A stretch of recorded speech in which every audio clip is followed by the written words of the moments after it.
And we're back here once again with another episode of the MSK Show, and this is going to be episode 543. So I hope you guys have a great day, and I hope you guys have a great rest of your week that is ahead of you. And in this episode of the MSK Show, I am going to be having a conversation with average female debater, and this is going to be her first appearance on this show. So nice to meet you, ma'am. How are you doing tonight? Likewise, sir. Good. Yourself? Pretty good. Well, I'm white, successful, tall, and good looking, and rich. So all the things that black people can't be in America for some reason, because, you know, mythical unicorns infect their brain and plague their mind with things of the past that they've never actually gone through ever in their life and never will go through. But somehow that mythical racist unicorn has infected their mind to the point where they can't get a job, can't read or write, and will just pretty much live off their mom's couch, talking about homies and saying the N-word in rap songs and probably swiping an EBT card. So, you know, I think I'm doing pretty good. Okay. Not having that as an alternative, actually. Just thought I'd, you know, people always say grease the wheels with ladies. No, I got to go. There was a saying. There was a quote from a League of Legends player where he said, when life gets hard, I get harder. Oh, okay. So I haven't heard it, but to be fair, never played League of Legends. I'm more of a Call of Duty. Nerds. Yeah, I'm a Call of Duty girl myself. What? You play game? No way. You're not a gamer. Girls yeah, are gamers. I mean, I used to play Black Ops more. I haven't done a lot of multiplayer in the past couple of years, but I grew up with the gamer dads. My dad is a huge Res Evil fan. Oh, really? He got me into Until Dawn. He actually gave me his old PS4 Pro down there because now he has like a 5. So yeah, I'm pretty sure he's not happy with Sony's and PlayStation's decision to end physical media in 2028. I'd imagine he's not happy about that. I haven't asked him about that. I'm sure that would be another 30 minutes to a regular weekly combo if I did. So maybe I'll do that next week. That'd be a nice clippable video for your channel, actually. Because this is the thing that people don't actually understand. This is the reason why most nerds, even though they're very knowledgeable about the things that we talk about, the reason why they can't be the person to run a company is because they're so beyond retarded that when you actually tell them certain things, they do this thing. So this is a concept of people understand. It's called the concept of essentially like out of sight, out of mind. So how it works essentially is, I'll give a basic example of this, right? So all of us in America have Walmarts, right? Most places in America, pretty much 95% of them have a Walmart within about 20 minutes roughly from you. Love Walmart. Walmart's right? Great. Yeah. So save money, live better, if someone didn't have a Walmart readily available to them that they could pretty much get to within like 20 minutes, the average person would go, wait a minute, you don't have a Walmart next to you? That is what out of sight, out of mind means. Essentially is like, because since I've been accustomed to this so long, it's always in my sight, it's always in my mind. The fact that someone else doesn't have that is foreign to me, right? So when you have like these nerds that say these things, well, they'll say things like hobbies aren't gendered. You already know you're talking to an absolute retard, because this is how like nuance dies in people's brains. So women do this a lot when it comes to nerd hobbies. So this is a very easy example. When you were a nerd, when you were the only girl in that group and you had like 15 dudes, I'm not saying you did anything with them, but there are 15 dudes in a group, you were the only girl, you probably thought to yourself, not a lot of girls like this stuff. That's a pretty common thing, right? Like, yeah. In most of these conversations, guys would literally go, wait, why isn't there that many girls here? Then the light bulb should go off. Wait a minute. So one or two things are true. They're not interested. It doesn't appeal to them, or they're hiding it because a lot of people kind of hide certain interests because it would get them made fun of. It would make them social outcasts. Well, yeah. And the thing that girls and a lot of dumb nerds don't understand, businesses actually are gendered. You want to guys know why? Because there's target demographics, right? So let's use Barbies. The person who makes Barbies, their target demographic would be little girls from the age of 0 to like, I don't know, 8. That's the target demographic. Yeah, moms 10, to buy dolls. Yeah, right? So when it comes to, let's say, gaming, since a majority of gamers are men, yes, genders actually, like, hobbies actually are gendered if you look at purely statistics. I'm sorry.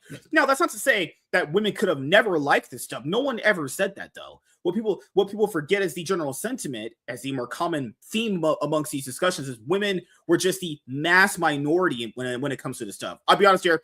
when I saw most of these girls gaming, I thought they were all faking it because I was like, man, where did I grow up with all these girls that were into Call of Duty and like anime? Or the anime, man. If you told people at my school you were a fucking loser, you were an outcast. Where are all these girls that apparently now love Naruto? Hey, in the 90s, Pokemon was cool, man. I had like, my Game Boy Color and stuff, and I played Pokemon and Legend of Zelda, man. That was the vibes.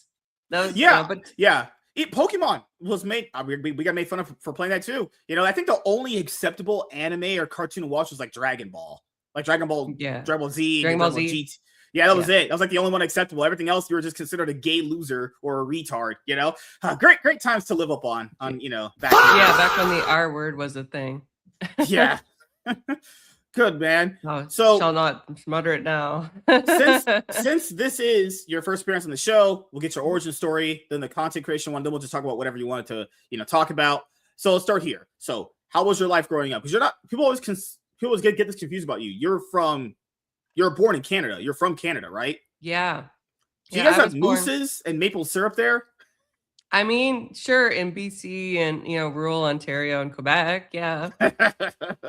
And obviously up north. But yeah, we have a lot of wildlife here. In fact, most of Canada is situated on the same like border hugging zone, right? Near the southern border. But I grew up in Canada. I was born near actually the Michigan border. Most of my family's from a little city called Sarnia, Ontario, which sometimes people call Narnia because of its close similarity. It's a small city. I think current population is around 70 to 90,000. So it's by no means a large city. Okay. And I've lived and worked all around Canada. So my current job takes me all around the place. I've been to multiple areas of Canada. I actually lived in our capital even for some time. So yeah, I've been everywhere. The only places for Canada that I know are Quebec and Montreal and Toronto because the Raptor. Quebec. Is it Quebec? Is it Quebec? Quebec. Quebec. Yeah, those are the only places I know. Yeah. Quebec, Montreal, and Toronto, because Toronto is where the Raptors are. That's for the NBA. And that's the other places I've heard various things of. Like, is there a lot of French people in some of these places in Canada? Yeah, when I lived in Ottawa, there was a huge amount of people that were actually francophone because that's on the direct border. In fact, I've been to Gatineau and Chelsea in Quebec when I used to live. And what is your opinion of French people? Because French people are weird, man. Those people are too much sometimes. Like, it's cool for like crowds. When like sporting events, they're the best crowd ever. When it comes to like sporting events ever, like anything with Paris and French people, amazing. But dealing with them, like actually talking to them, these people are weird, man. And they wonder why they've lost every war and civilization ever, Oh, les francophones, très bien, oui, oui. English, please. Por favor. Honestly, I think that the French have their own unique culture in Canada. I think if you were to go to Montreal, I think you'd see like it's kind of like a mini Europe. It is a different kind of French, though. If you talk to somebody from like France proper, they will probably tell you that what the French speak in Quebec is like a backwoods sort of style, like like d'accord is like I agree, right? Whereas like d'accord would be like the proper, it's a very different. I would say it's more rural, depending on where you go. Obviously, in Montreal, it's going to be more urbanite, more city chic, that kind of thing. But personally, I find the French people to be very nice. That said, I haven't been in a completely French-speaking area and only been able to order, a couple things on the menu and had the waiter be like, really? Like, because there are certain areas in Quebec, I'm told, where you need to be able to speak French. The road signs are French. People speak French. You can't get by there unless you actually have a decent grasp of the French language. So I haven't been in that situation, but the French people that I have met in Canada, very nice people. And gave me instant linguistic jealousy. So it was crazy because the interactions I have with French people come from the League of Legends community, and those people are fucking insane. But then again, internet to real life, there's always going to be that drastic, difference right there. So I'll say, so since you said you travel a lot, what is your job that makes you travel then? Yeah, so I'm a litigation paralegal. What does that mean? So it means I litigate small claims court files and tribunal matters where applicable.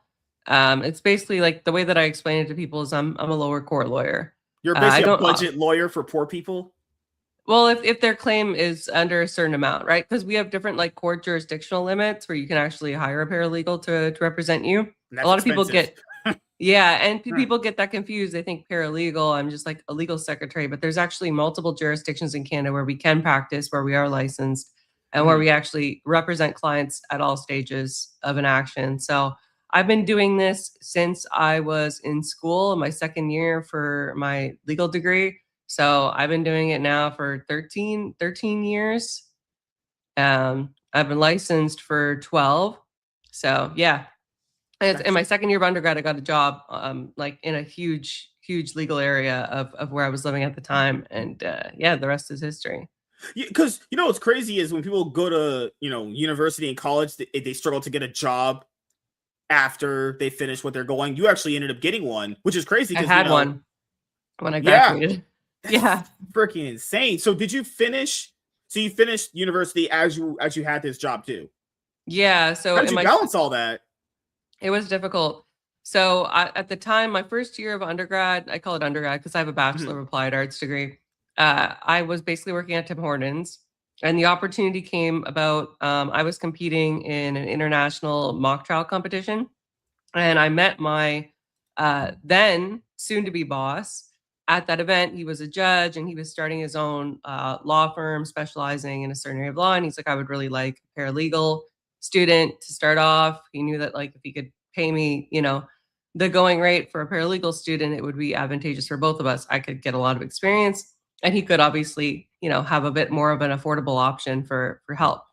So I started off basically teleworking. He had an office downtown, and on my days that I was able to, I would come down to the office. We would interview clients. I would draft pleadings, what we call like a lawsuit, basically is the layperson term for that. And in between that, I would be studying for exams, doing assignments, and yeah, it was crazy. Sometimes I was working 30 hours a week plus doing full-time undergrad. So, what is your favorite type of case to take, like in your field of work? Fraud. I love fraud cases. Probably fraud cases, or I also like boating cases where somebody's boat fails, because I really find sailing to be fascinating. So, so in your field, do you deal with like divorces? No, I don't do family law. Okay. And I don't do criminal law. So there's certain restrictions in my jurisdiction anyway, where we can't practice in the full. Like I believe currently paralegals in my jurisdiction can only do uncontested divorces and child custodial applications. And with respect to criminal, we can only do 8 months less a day. So 8 months in prison less a day. It's called like a summary conviction matter in certain jurisdictions. So my primary breadth of work right now involves insurance fraud, product liability. So like if your phone I was just gonna say lights on fire, or your Tesla lights on fire while you're inside and like burns all your belongings and causes like damages to even you personally, right? Would you say insurance is a fraud type of thing? Insurance fraud cases. So like when somebody defrauds their insurance company. Oh, sorry. My bad. Oh my God. My freaking brain is fried. I just got off work a few minutes ago. That's okay. So all good. Yeah. My bad. Do you think insurance is a scam? That's what I meant to say. No, I mean, it's necessary. I've seen it play out, where people don't have insurance. I understand in the US too, it's a lot larger of a problem, but I've seen it personally where somebody who is very young, I'm talking like 17, they don't have adequate insurance for their vehicle. They get in a horrific car accident with their parents' vehicle costing like $30,000. And now this person who basically doesn't even have a job, who's living at home, if their parents can't help them out with that, that is something that's going to be a strike against them while they're trying to get into universities. And it's horrific. Whether or not you like it or not, I know that insurance is a tumultuous topic. Not a lot of people are happy with the prices that they have to pay for insurance. If you need it and you don't have it, it is a really shitty situation. So I'm not going to knock insurance. I think it's a good thing to have. I don't have fuck you money. So I do need insurance, not just from a regulatory standpoint, but so that's kind of how you would describe insurance to people. It's more like, I know you don't like it, but it's better to have it than not have it, kind of thing. Yeah, like you think about this a lot easier in terms of medical insurance, I'm sure, right? Like, just imagine tomorrow if you were to be, hit by a vehicle tragically and now you're out of work, you need to have that insurance in place to cover your loss of income and as well to cover your hospital treatment, I'll right? just get on OnlyFans. That's what I can do. In the full body cast, you're like, only casts? Only cast. Yeah. There we go. That's what I gotta do. So, please don't. Are you married? You have any kids by any chance? So no. So I'm unmarried. I have no kids. I have a rather interesting story from that. A lot of my viewers have heard it, but I'm happy to share it with you if you're interested. What kind of, did you date one of those French guys and he sweet talk you with something? Oh, no. It's much simpler than that. So I obviously come from a smaller area. I told you I come from Sarnia. I met a guy when I was 18. He lived quite close by. We had like families in the same area. And he wasn't an atheist. He came from a Christian family, but he was an atheist and very liberal-minded. I was kind of liberal-minded at the time too. I think a lot of people are when they're like, teens, 20s, a bit left-leaning. Yeah. I met him, really hit it off. Hey, Moses. I hit it off with him, and he lived in a different area. He lived in actually a big city in Ontario. So I went, and after we kind of like got, serious, I moved to that city to be with him, and we were together for 10 years. We tried everything. We tried, getting engaged. We tried moving to the capital city, Ottawa. And it was just like one of those relationships. I don't know if we grew apart or the fact that we had very different like political and religious leanings kind of, wore at us. But I broke off the engagement when I was around 28 and I moved away. You were with this person for a decade, as you said. So what was the 18 year to 28? What was the year you broke up then? What was the last time you... So, and keep in mind, I was going to say, are you still in contact with him? Do you still talk to him every once in a while or anything like that? No. The last time I saw him was 2020. We saw each other just to like, make sure everybody's okay kind of thing. Yeah, it's like one of those, like, you get a message like, hey, how are you doing? Yeah. Last for like 5 messages and you're like, okay, I don't like this person. well, not really. No, actually, like I was always, happy to be friends. And perhaps like, I think he did the better thing in that relationship. He said like, like he had moved on at the time. He had found the woman that he did marry eventually. I don't know if they're still together, but he did remarry. And I can understand like from her perspective, like why would she want the ex-fiance to be in the picture? Like even in the ex-fiance who left him, right? Like that would be, for me, I can understand why you wouldn't want that. And I think generally a no contact rule when you have that much, history is probably for the best. But because of that, I had a very different experience in my 20s, as you can imagine. There's a lot of women around me that were like going out partying, they had multiple boyfriends and stuff like that. And like, that wasn't you. You just had the one boyfriend that you just lived with. I didn't even live on campus. I lived off campus with him. We had our own place together. So my college experience, if you want to call it that, was vastly different than a lot of my peers. So and from essentially 2010 to 2020, that was your life. College, eventually getting that job you said, and you just being with your boyfriend and living 2008 to 2000 and I think it would have been 18. Good Lord. Mm-hmm. So, typically most people would go in this other direction that I would normally go in. That would mostly deal with other women, but with you, I'll do a bit different. How? Okay, I'll start like this.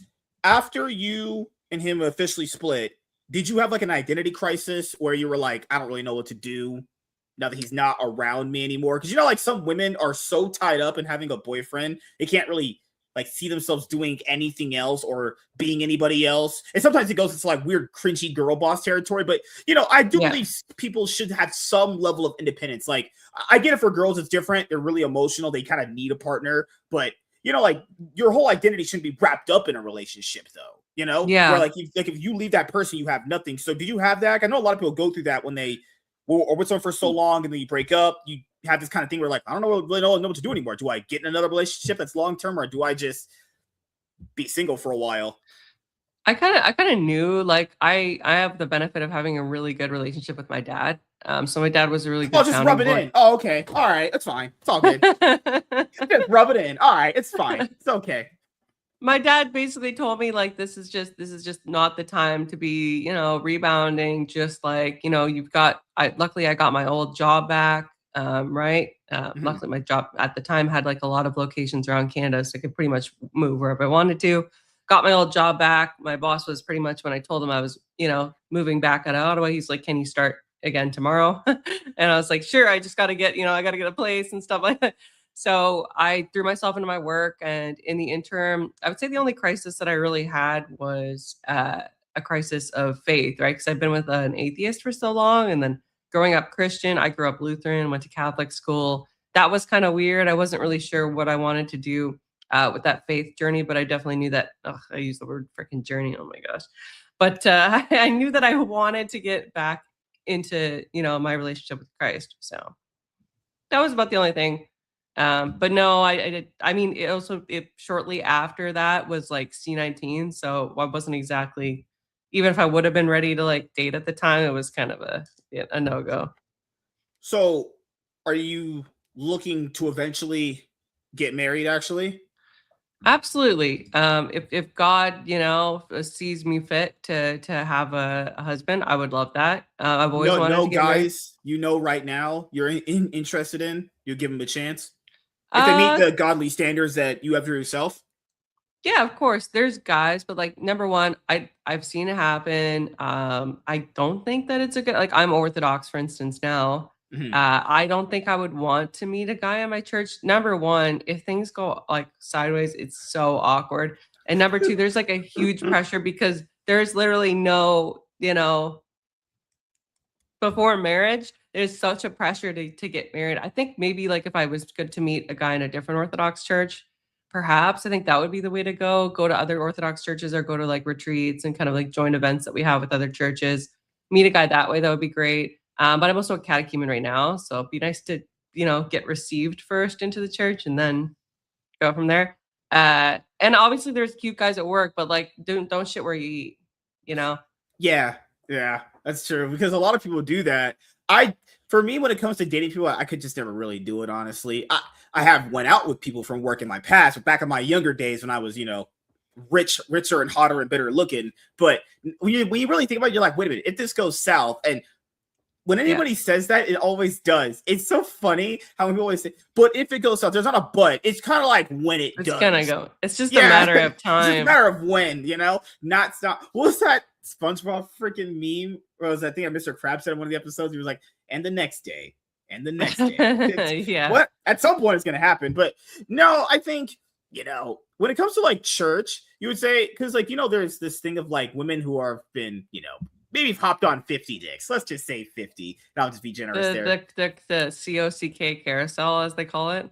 Yeah, they kind of have their fun and they go, you know what? After deep throating 50 cocks, I'm ready for a relationship with Jesus. Yeah. After getting on my knees for like 50 dudes, I want to get on my knees for Jesus. You know what? And keep in mind, I will say this, even though I think it's really disingenuous, that whole, I think it's insane disingenuous. My problem is that, like, okay, because a lot of people do the extreme too hard. They go, well, if she's doing it, then she obviously must be doing something good. And it's like, well, no. I think people are so fucked in the head. They actually don't know what proving yourself means. Proving yourself isn't just like, I say I'm going to do this. Your actions, your physical actions have to show that. So like, I'm pretty sure you remember 100%. The story of that Nala Ray, where now she has a ministry and she's like, I think isn't she one of TPUSA's like speakers or something upcoming?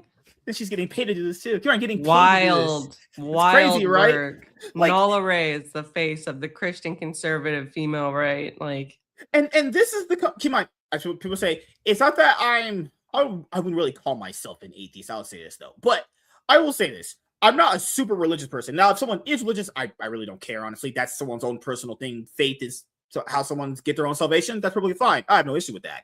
My problem only typically comes from, well, since this is kind of more of a religious thing, how do you navigate these kind of things? Because then it comes down to average people are just going to see that as kind of like hypocrisy to a certain extent amongst like certain actions these organizations take. So like, let's say if Charlie Kirk, I'm not saying he liked what she did, because she did thank him for opening up her eyes to all that stuff. But if Charlie Kirk is on a campus preaching about girls abstaining from sex and people doing the right thing and doing things more of in a Christian godly way, it looks very bad when you hire someone who's been in that whore field to not in your organization. She's gonna speak to people actually.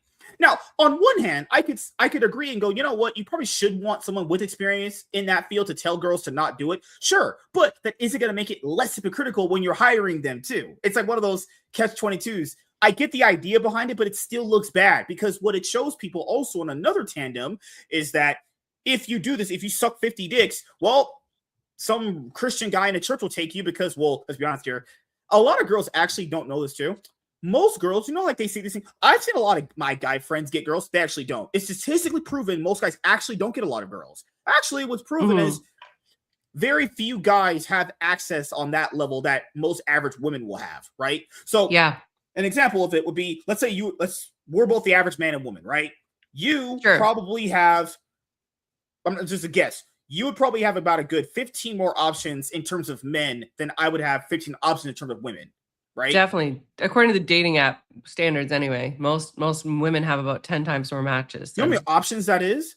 Now keep in mind, there's a big reason why, because I know a lot of people in this kind of space will always say, well, why do guys take women like that? Oh, and it's the thing that people need to understand.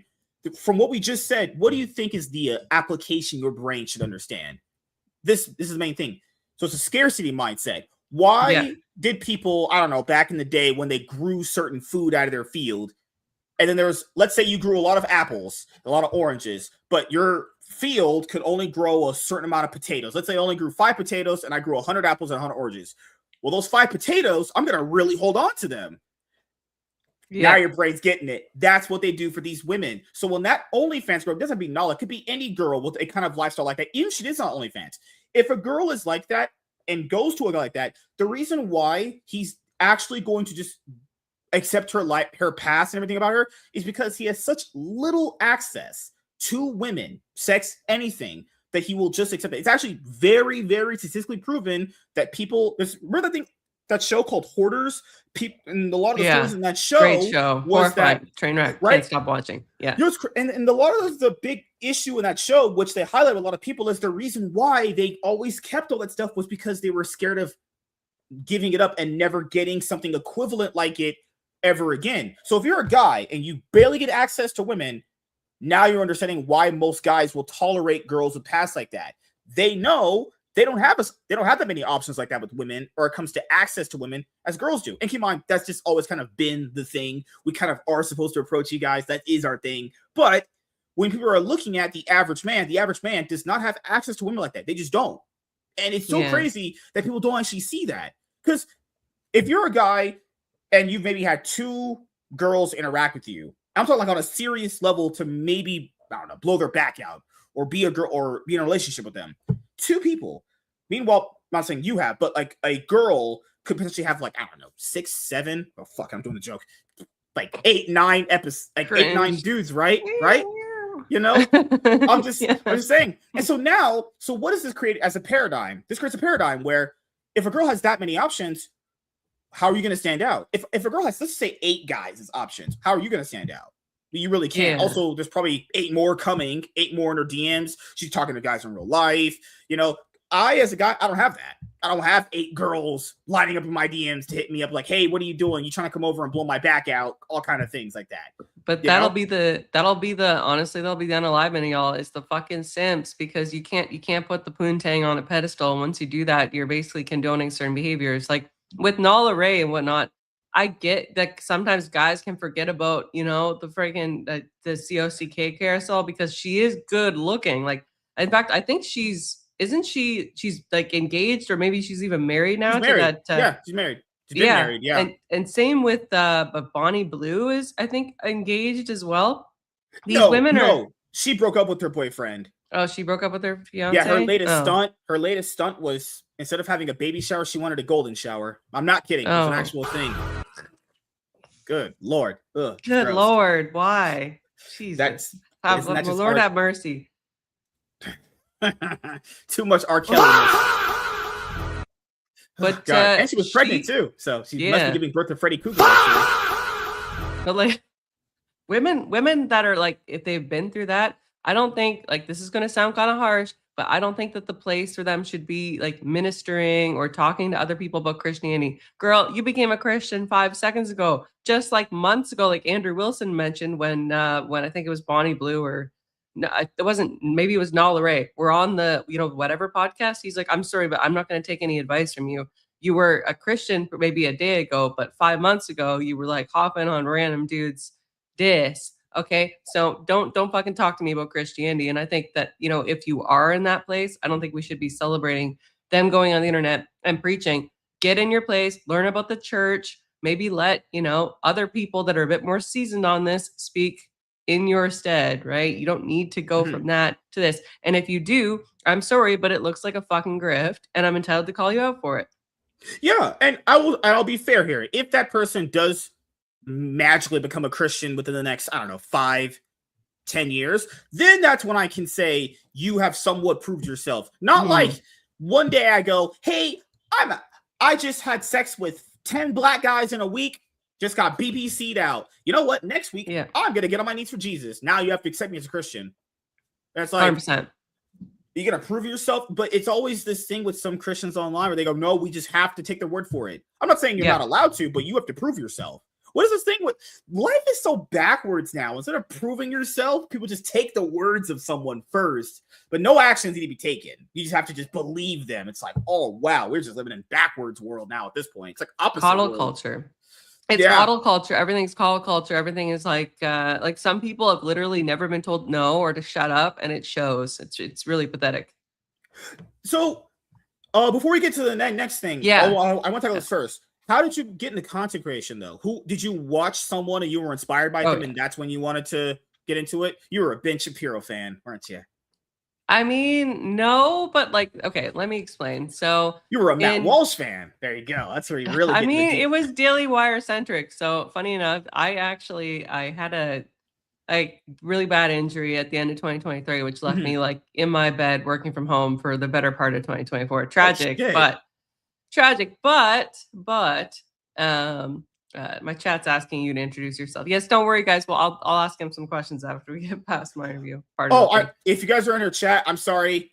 She's doing this on her side through OBS, so I have to go to her channel to see what you guys are saying. I'm not trying to be elusive. Also, I want to make sure I correct one question here.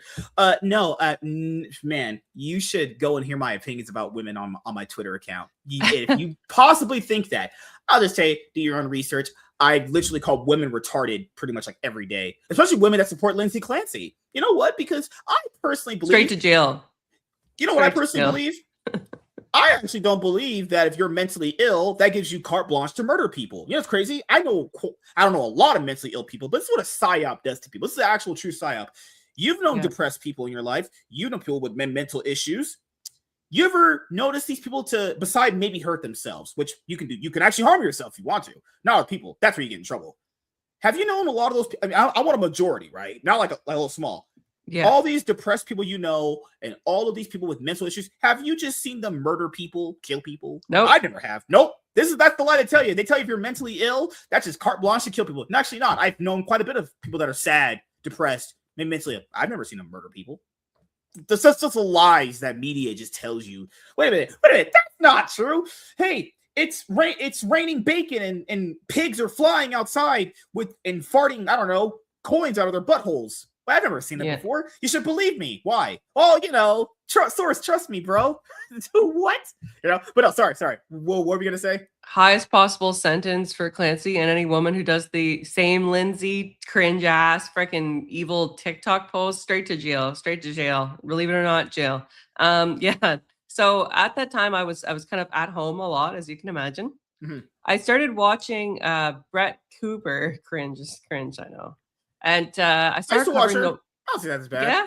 Okay. Yeah, I used to watch her. Yeah, a little bit. She has her niche. I thought she looks somewhat cute. She's kind of a femcon, maybe con femme, femoid. I'm not sure what she's doing, but she's not doing a bad thing. The thing is like Daily Wire's milquetoast, right?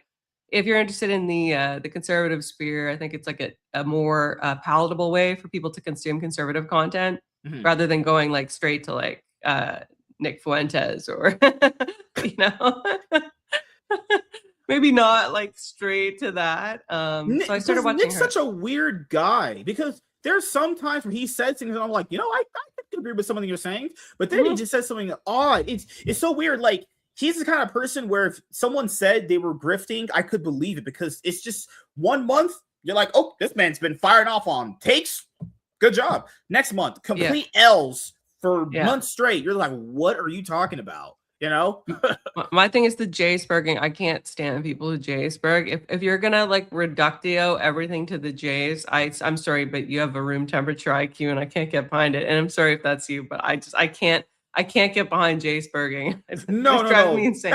That's not me. The only slight issue I have is like when people say they can't do anything wrong. It's like, okay, that's like the equivalent of black everybody people can do something wrong. Yeah, because that's literally like the equivalent of a black person calling everyone racist that doesn't like them. It's like, come on, that's like pretty much the same thing, right? Yeah. But no, sorry, go back to what you're saying. I love my chats like, hey, I'm a J-spurg. I'm like, oh my lord. Oh God, it's the internet, baby. It's the I want you internet. to be black spurgs. Black spurgs are better, man, because I agree with them what they say. Shout out to Marte Royalist. No, I'm just kidding. All right. Going back into that. So she covers the Whatever podcast in some of her older content. I was like, what's the Whatever podcast? And I started watching the Whatever podcast. Like I would watch the full 8 hours a week. And on one of the occasions, I saw this guy, Andrew Wilson, on there, right? And I'm like, who is this guy? Right? I really liked his debate. I remember when he first came on, I was like, what the hell? Who is this guy? Because it was just Brian most of the time. Yeah, Brian. Sometimes he'd have on like Mason or Jake or some of the other Chads. And like, do you remember when he had Charlie Kirk on? Those girls were such in a debate headlock they couldn't even form a sentence. They were like, he like literally just you almost would tell an epiphany just blew off in these women's minds. Wait a minute, I don't have to hop on 20 dicks to be accepted as a woman. Crazy theory. Yeah, Charlie, may he rest in peace, because he was truly, I think, like probably one of the best deliverers of the message of the right in a way that most people could stomach, in a way that it was accessible. He was accessible because he was the picture of accessibility. He went to campuses and talked to kids, right? Which is something that not a lot of people have the courage to do today, even less so considering what happened to Charlie, unfortunately, right? So, because it was to be fair to Charlie, it was Steven Crowder that kind of was doing it big with the whole Change My Mind thing. Change My Mind series. And he had stopped it. And the biggest thing with conservatives is my biggest issue with them is on Twitter, a lot of them would say, well, why don't the youngins, old people language, the youngins, why can't the whippersnappers like us? Well, you call them stupid, so that's probably not a good way to get people to maybe be on your side. If you automatically call them stupid because, God forbid, you're a naive kid who doesn't know that you're maybe being lied to. God forbid, fuck me, right? So you have to go and talk to them. That's what you should do. It's this crazy theory where you talk to them. Now, I understand if you say, well, it's college didn't accept me. Obviously, you could see why they wouldn't. Not saying that I agree with that, but, more conservative politics are not really allowed on some of these campuses, as we know. But it's like they just stopped trying to interact with the youth. And the moment Charlie interacted with the youth, people saw his public. Yeah, he didn't talk to them like they were stupid. And he convinced quite a bit of them that, hey, there's another side to things. You're being lied to. Here you go. And it's not the fact that most of them believe it. Some of them, he just opened the people say Pandora's box to them, actually, which is what a lot of these older guys didn't want to do. And they got mad. They're like, why is he so popular to me? Well, he's trying to interact. This is the thing. It's like people do this thing of like, why am I not getting all the attention? What? Because you're not really putting any effort. You didn't put in. No offense, sitting on a podcast on YouTube is not exactly the same as going up in real life and talking to someone. Just 100%. Yeah. And sorry, I'm being told that I should call them adults because most of them are adults, other than the little child geniuses that somehow got their MIT admission at 14. My bad. Mommy and daddy pay for that degree. Oh, some of them are literally just friggin' like, what is it? What MRSA level, or what is the friggin', what is there's a structure that they're accredited under. I forget. Anyway. So I started watching the Whatever podcast, see Andrew Wilson, like Andrew Wilson, great debater. He really gets people out of their level of comfortability and out of their worldview, demolishes worldviews, basically. He's a consumer of worldviews. And I was like, who is this guy? So then I started watching the Crucible back when the Crucible had 65, 70,000 subscribers. Really liked, especially what his wife was doing in the debate sphere. And I never really thought of myself as a debater, but at the time I started going on panels. I went on Sarah the Raging Tomato. I think that was basically what I did for about a year. I went on Sarah the Raging Tomato and Speakeasy, like Verbal Combat, and started debating that way. I didn't have a channel at the time. People are always like, get a channel, because you're basically just creating content for other people at this point. You're not getting any of that cut, right? Mm-hmm. I didn't know if I wanted to do that. I still have a prominent job in a regulatory field, and I'm very cautious about what I, kind of say online. I want to be truthful to my audience, but at the same time, I need my day job. I'm not going to sacrifice that for, internet clout. So, well, and even I've told people this before too. It's like, because I've been someone who's been big on YouTube in another aspect, and somewhat moderately big. The money you get from it is like pale in comparison to like your actual job. Like you would need like a channel with like 50,000 subs minimum, or anywhere in like the 10K, 50K range, and your videos would need to be doing at least like 20K every video for you to really have some actual income. Like people really do not understand is when you're not a content creator, the amount of money you guys think certain people make, they probably aren't making that much. And if you think they're making them like a lot, it's probably less than what you get paid. You yourself make more than that person. Like it's only like when you're into like a big subscriber count range, you're getting like at least 10K, 20K consistent average viewers, you're getting that kind of money. Me and you, our YouTube paychecks are going to be like less than $100. To be honest here, guys, it's going to be like 120. Hey, you have to do it $120. Subscribe to Sophie Rain. I'm joking. I'm literally joking. Oh my gosh, no. I have standards. I go with Piper Raquel. I'm joking. There are jokes here, But I'm actually really fortunate. I have a very dedicated audience base. Shout out to all my regular donators, World Radio. We also got Champagne Grow, Jared, Crucible Crusader, Kayla, Kyle. I've got a bunch of Bree. I've got a bunch of great donators, and I can make a decent amount, but like, is it even half of my, my regular paycheck? No, I mean, it is still it's still a hobby. Don't pay attention to Chloe. She doesn't really. She doesn't see women here. She doesn't That's really. My Valley Girl accent.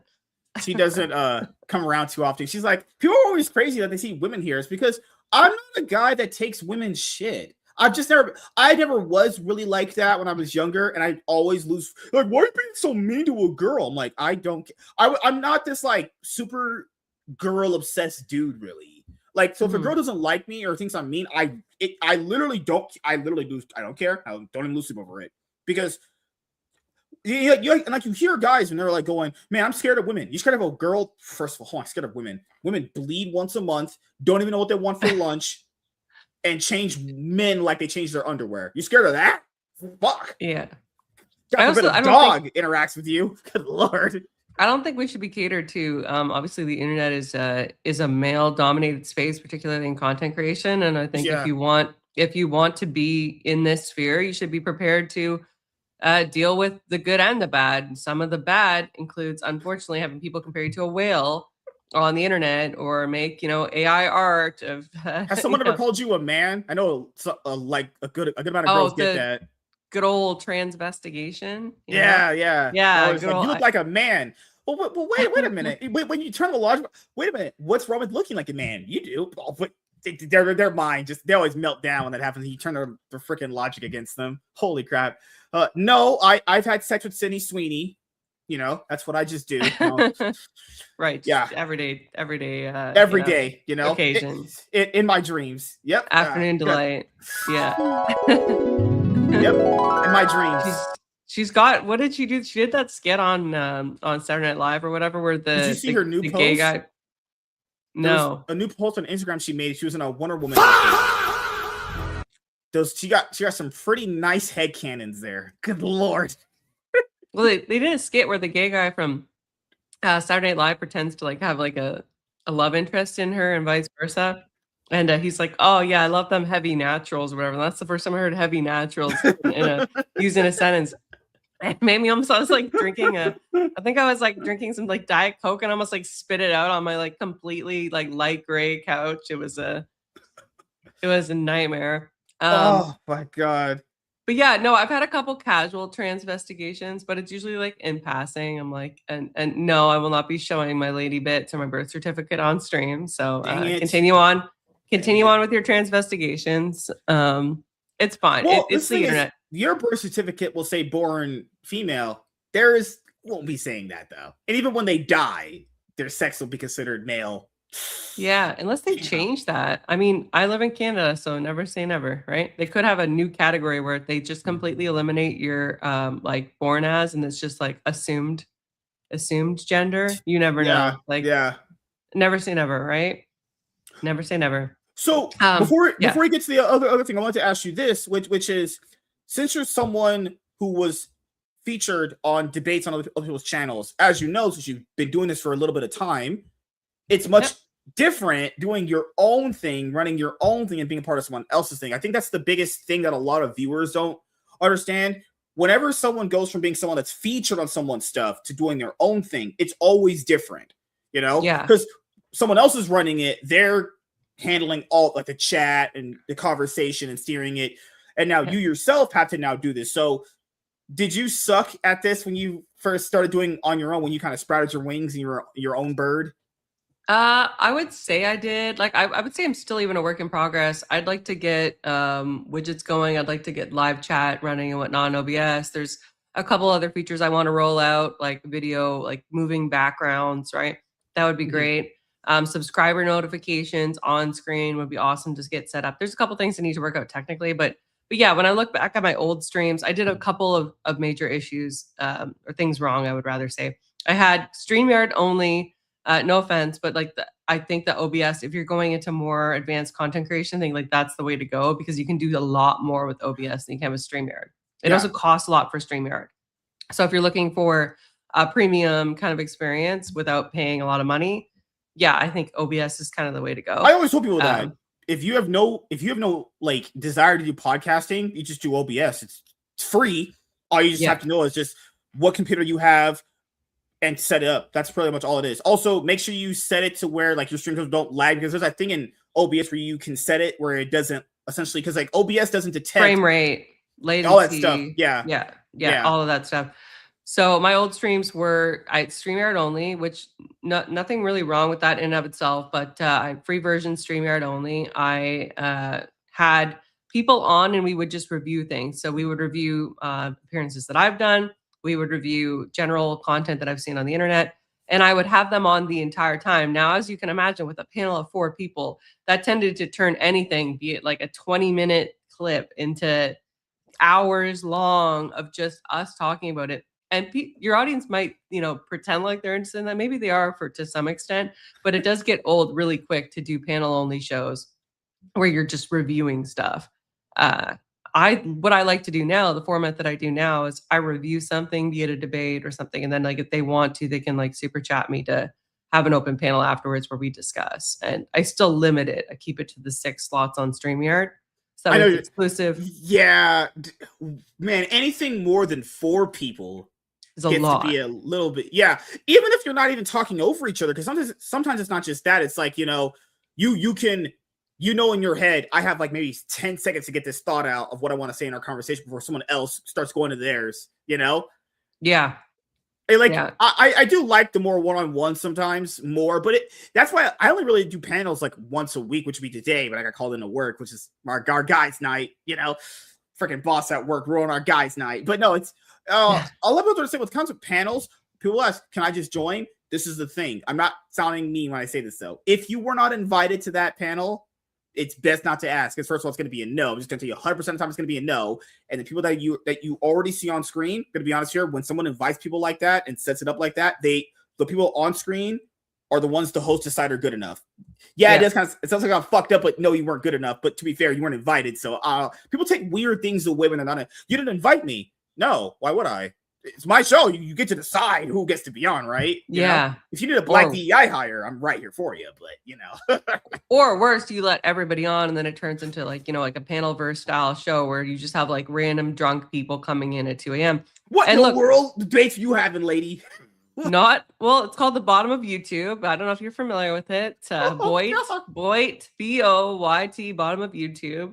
And all it is like late night shows where, people call in at 2 a.m. And look, I actually think that those types of shows can be very entertaining. And I've even been on those shows.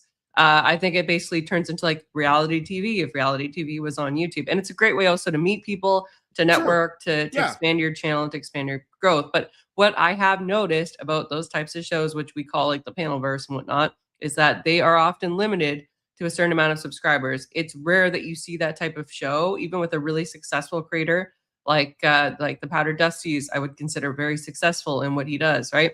I haven't seen him past 4K. So whereas Andrew Wilson, who's been on those shows, who does online debating, easily surpassed that. Like Andrew Wilson now, the channel's at 360,000. I think when I started modding for him, it was like 100. It was just past 100,000 subscribers. So the channel has grown exponentially. So that just shows you what you can really do with high quality, specific categorization of entertainment, which is debating. I think there's a huge market for right-wing debaters right now, good right-wing debaters, because most of the debate space is dominated by like lefty feminists like Kyla, aka Not So Erudite, Destiny, Vosh, these types, right? Where they're just Harry Sisson. Yeah, Harry Sisson, your best friend, I heard. Dean and Parker, like, oh my gosh. These guys are not debaters. They're what's funny is that guy, Dean Withers, or whatever his freaking name is, that freaking loser. He was coming under some accusations from women for sexual harassment. Yeah. But we were told by this guy. Believe all women. That, isn't it funny? What was an old saying we had back in the day growing up? If the shoe fits, Right, yeah. Looks like a duck. Isn't that funny? When it comes full circle? Yeah. You know what? We should question these people, Dean. You know what? I believe them. You said believe all women. You know what? I love when it backfires on them. Like, no, but I'm innocent. Gee, it's almost as if like we were trying to get you to this concept that, we're not saying you weren't guilty. We would kind of like to hear out the story, see what's real and what's fake. Oh, no, just blanket statement. Believe all women. Believe all women. Yep. Well, screw you. You're screwed, buddy. Yep. Yep.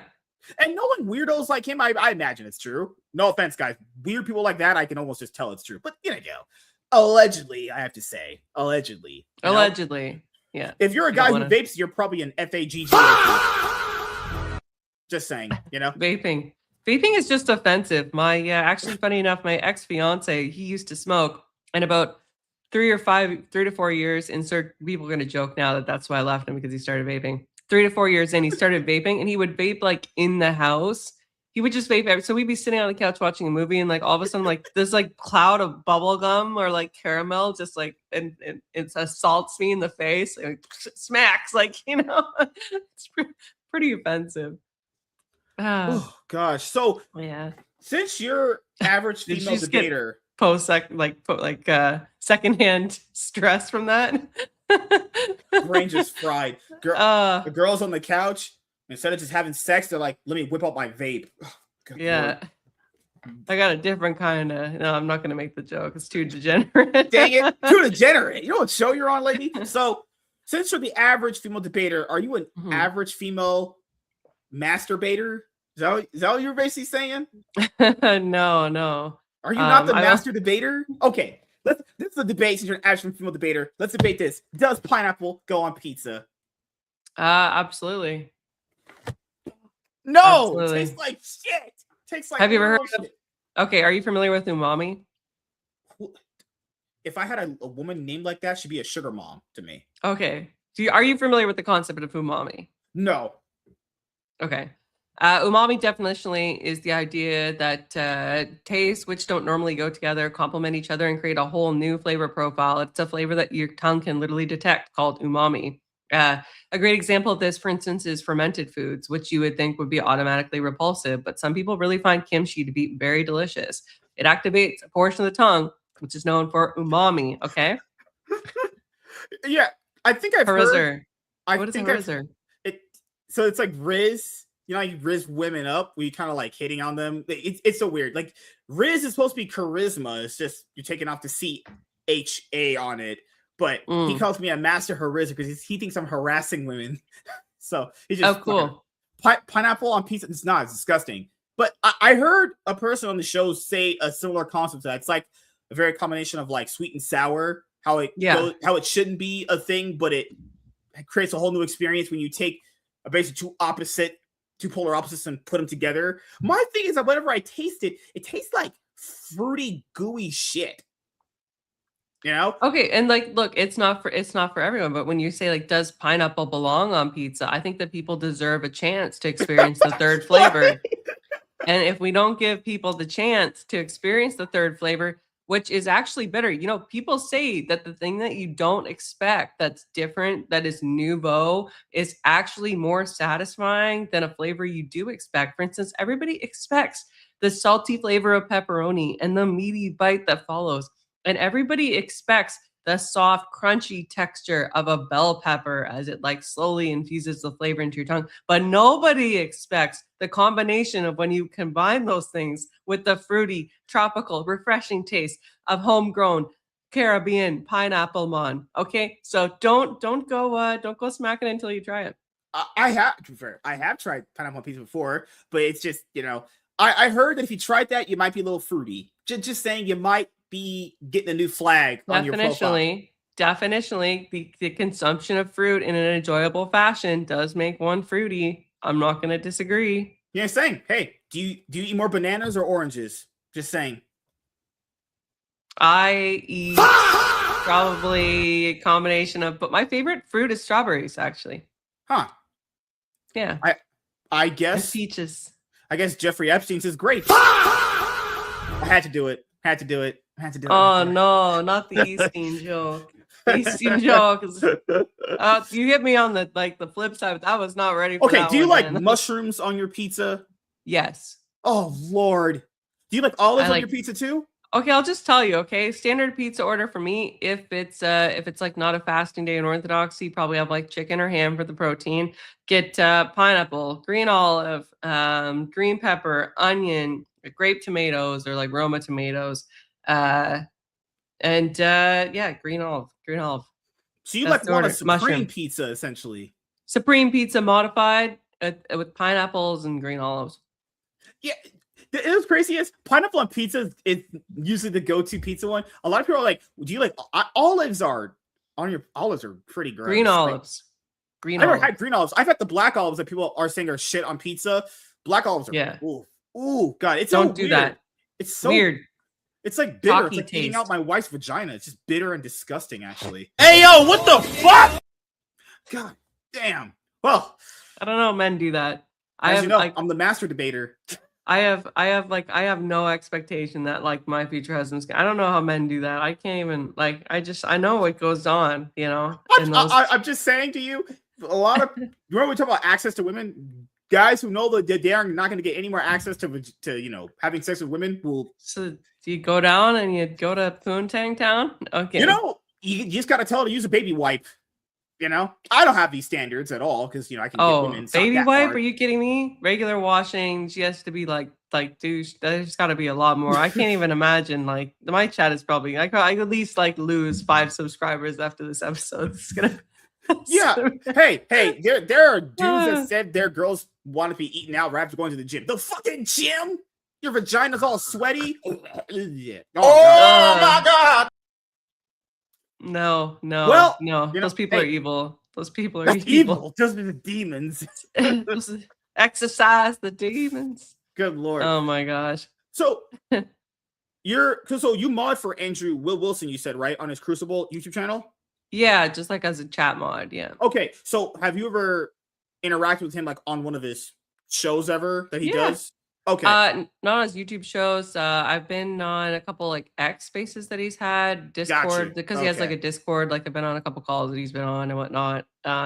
Super nice guy. I have no clue. Like there's a lot of people that say like, Andrew Wilson like is a misogynist and he hates women and he's, you know, he's all about the grift. He you know, he's all about the grift. He doesn't give a crap about his audience. This is a man that's extremely charitable that, you know, spends a lot of time with his community. His Discord server is free. I believe it's invite only for now, but it's free. A lot of creators of his caliber will charge just for access to their Discord and to have like one-on-one time with them, right? So honestly, I think Andrew Wilson and his wife Rachel are amazing people, and they've always been good supporters of my show. I've seen them both in my chat, and you know, supporting the show, and they're great. You know what I find funny is about when they were uncovering things about his wife's past, and I'm thinking to myself, wait a minute, isn't this the party that always says they're okay with women that have had these kind of pasts like that? It's so funny how like people just I'm not saying they did anything wrong, but I'm saying like these aspects, these types of ideals that they set forward, you can all tell it's virtue signaling, all fake, all performative. So if I'm supposed to just accept someone for who they are, well, what if someone's a person who's a kid diddler? Do I just accept that person for who they are? No, because we should have standards to what we accept. But if someone had a certain lifestyle, but they don't want that lifestyle anymore, all these things should depend on moderation, right? These things to be accessible, to be thoughtful to a certain extent where you're thinking about them one at a time. You know, it's not, it shouldn't be a blanket thing of like, no, just accept everything. It's like, well, no. If tomorrow rules in every country where we must wear butt plugs in order to go to work, most people will go, what? That's stupid, right? Yeah. So you should question things, you know? Also, I don't think that you have to be necessarily living a certain lifestyle or have lived a certain lifestyle in order to comment on it or have an opinion on it. You can very easily observe something and decide it's not for you, or that's not, something that you would recommend, for instance. Like Andrew Wilson himself, first person to say that, he doesn't recommend dating single moms. He found a good single mom, but that's not what he would recommend. Me, myself, I wouldn't consider myself to be traditional, right? I live alone. I'm childless. I'm unmarried, right? I have some would consider, I guess, to be a lower court litigator, even a boss babe, style job. You technically have the female boss energy lifestyle too, Yeah, you're an independent Black woman who don't need a man. Actually, I very much need a man. I've been single for a long time. I've been technically long time. What? For 8 years almost. Options. You have a lot of options. You're a woman. But where's your option? I don't want just any, Joe Blow. I'm looking for an Orthodox guy that wants to court me for marriage. That not a guy on the internet. My dad said no internet guys. There was a guy that actually tried to court me in the Orthodox faith on the internet. And my dad said, hell no, hell to the no guys on the internet, no. So he does also have to pass my dad. That is very intimidating. So you have to pass my dad's smell test. Oh yeah, just rub it in. You have a dad. Okay, since I'm Black, you're running of a dad. That's fine. It's all good. Oh hell no! I'm sorry. Do you not have a? Do you not? Nope, really... Black. What? What was the dead giveaway? What happened to him? What happened to the guy? He was around a few times when I was in grade school. Oh, that was it. He gave us $100 for child support. Really? I ain't seen this person since I was in like first grade, maybe kindergarten. Oh, I'm sorry, MSK. That sucks, man. Oh, I don't care. I'm not one of those people that like attachments to me have to be grown through me kind of just knowing a person. Like I can't really be sad about something for a person I've never met. He went out for milk. I always say Skittles because milk's disgusting. It's actually gross. Like, yeah, I don't like milk. Have you noticed this? When you go to a restaurant and you order like a shake for like your dessert, do you think it's weird when people order like a chocolate shake? Like, who orders a chocolate shake? I like strawberry. Strawberry. I'd rather have that than chocolate. Yeah, but I don't like strawberry myself, but chocolate. Oh god, that's fucking disgusting. So the thing is, the single mother thing. I will say this for people that things happen. Sometimes it's not even the woman's fault. Sometimes the guy just ain't shit, doesn't pay anything, and she chooses not to have a guy. I will say this, though. If you want to be a stepdad, I'm not going to stop you. But what I will say this, though, is imagine you bought a brand new video game. Even if you're not a gamer, you'll understand this. Imagine if you bought a brand new video game, but then when you put it in your console, and after you turn it on, you kind of find out it's 70% completed. What would you do? Would you delete that file, start over from scratch, or continue playing on the same file? That's what single moms are. You can play someone's saved progress, or you can go start anew. That you can do. That's up to you. Bob loves movies. He's a stepdad to some kids. He adopted them, actually. But that's different, though. And people say adoption is not the same because those parents didn't want those kids. That's entirely different. I'm talking about a lady who had a kid, guy didn't stay, or whatever happened, and you're going like, you know what? That man blew like 50 nuts in her. Now I gotta that's my woman though. She might have got ran through by Tyrone. That's my girl. It's my girl, dog. Not for me. If you want to do that, go ahead, dude. Not me. That's but I don't know. I was just gonna say, regardless of whether or not you have kids or you've been married, or in my case, you've been engaged and you broke it off. I think that the key thing is that way too many people get in relationships when they're just simply not ready, when they haven't worked on their freaking issues. Like, work on yourself. Don't bring your, 10-pound beat to shit suitcase into another person's life and just leave it there and just empty the suitcase. Just let them deal with your shit, right? Work on yourself and then get ready. For me, I know I still have a couple things to work on, and if God finds me fit for a husband, great. But if not, I've got my dad to take. I'm my dad's only child, so I do need to take care of him in his, his older years, and I look forward to doing that because my dad took great care of me when I was, growing up when he could. My mom's a crazy person, so maybe you've got a mom, you so we can.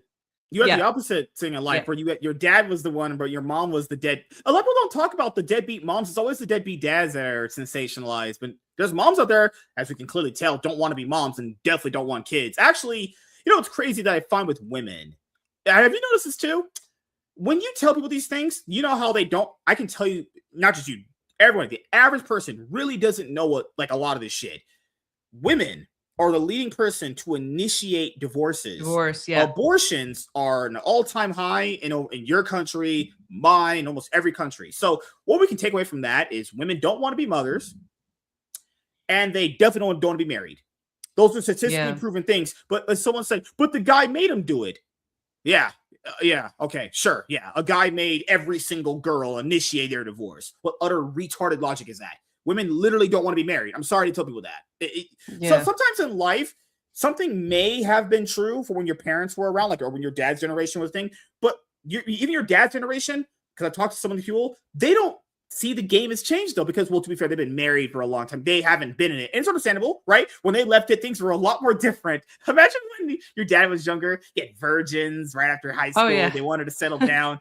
Now you have to accept them for going through like 50 guys in maybe a couple months.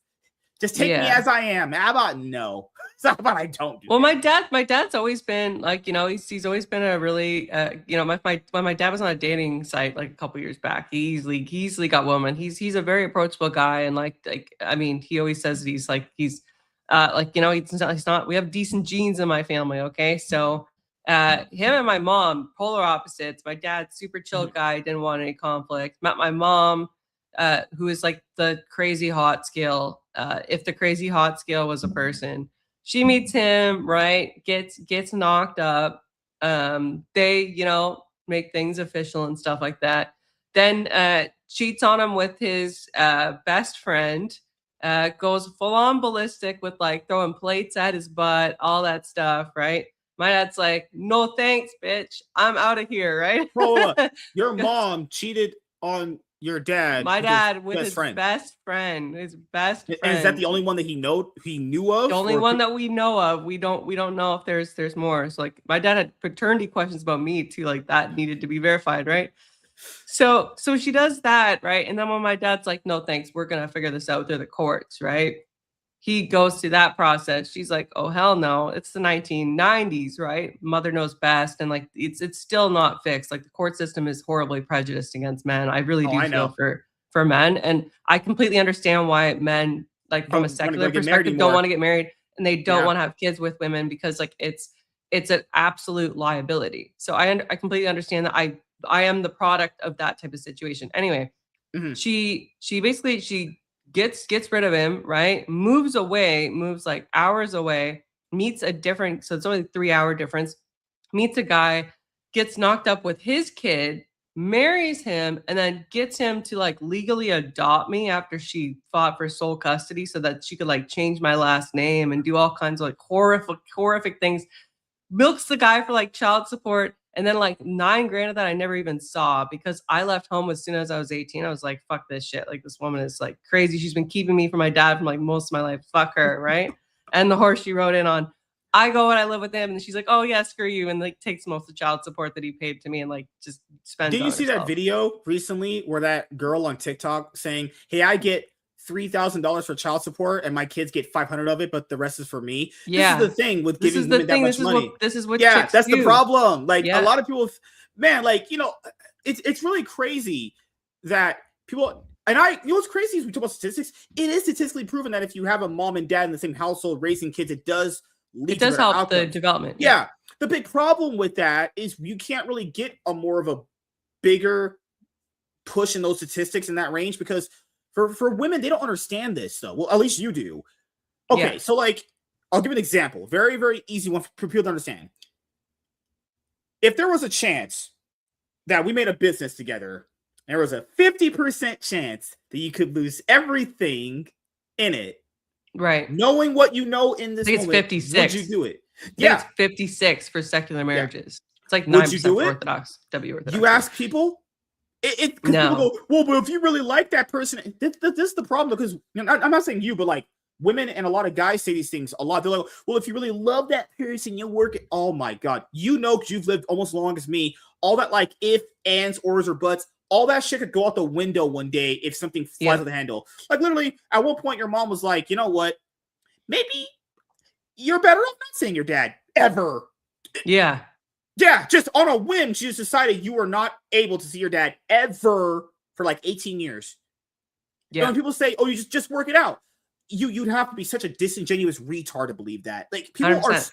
I'm not saying, and men too. Men are really emotional, but women are a little bit more emotional in the fact of like women are a bit more vindictive. Guys will just tell you you're a piece of shit to your face. Women do it in more of a vindictive. Oh yeah, we don't do that. Actually. We play it sneaky behind the scenes. Like we won't say it, but you'll know. Like some of us are real friggin' conniving evil people. I've seen the worst part. People always said women were better parents. Actually, no. Yeah. It's proven that men were. If they're the single parent, their kids are better off. Better outcomes statistically. Yeah.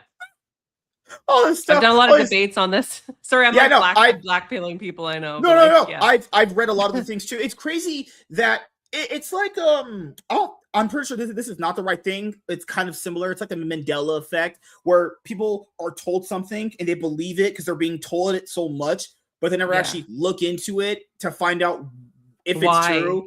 Yeah, and the why they kind of find out when you actually do look into it. The actual inverse is true. I'm sorry, guys. These are just.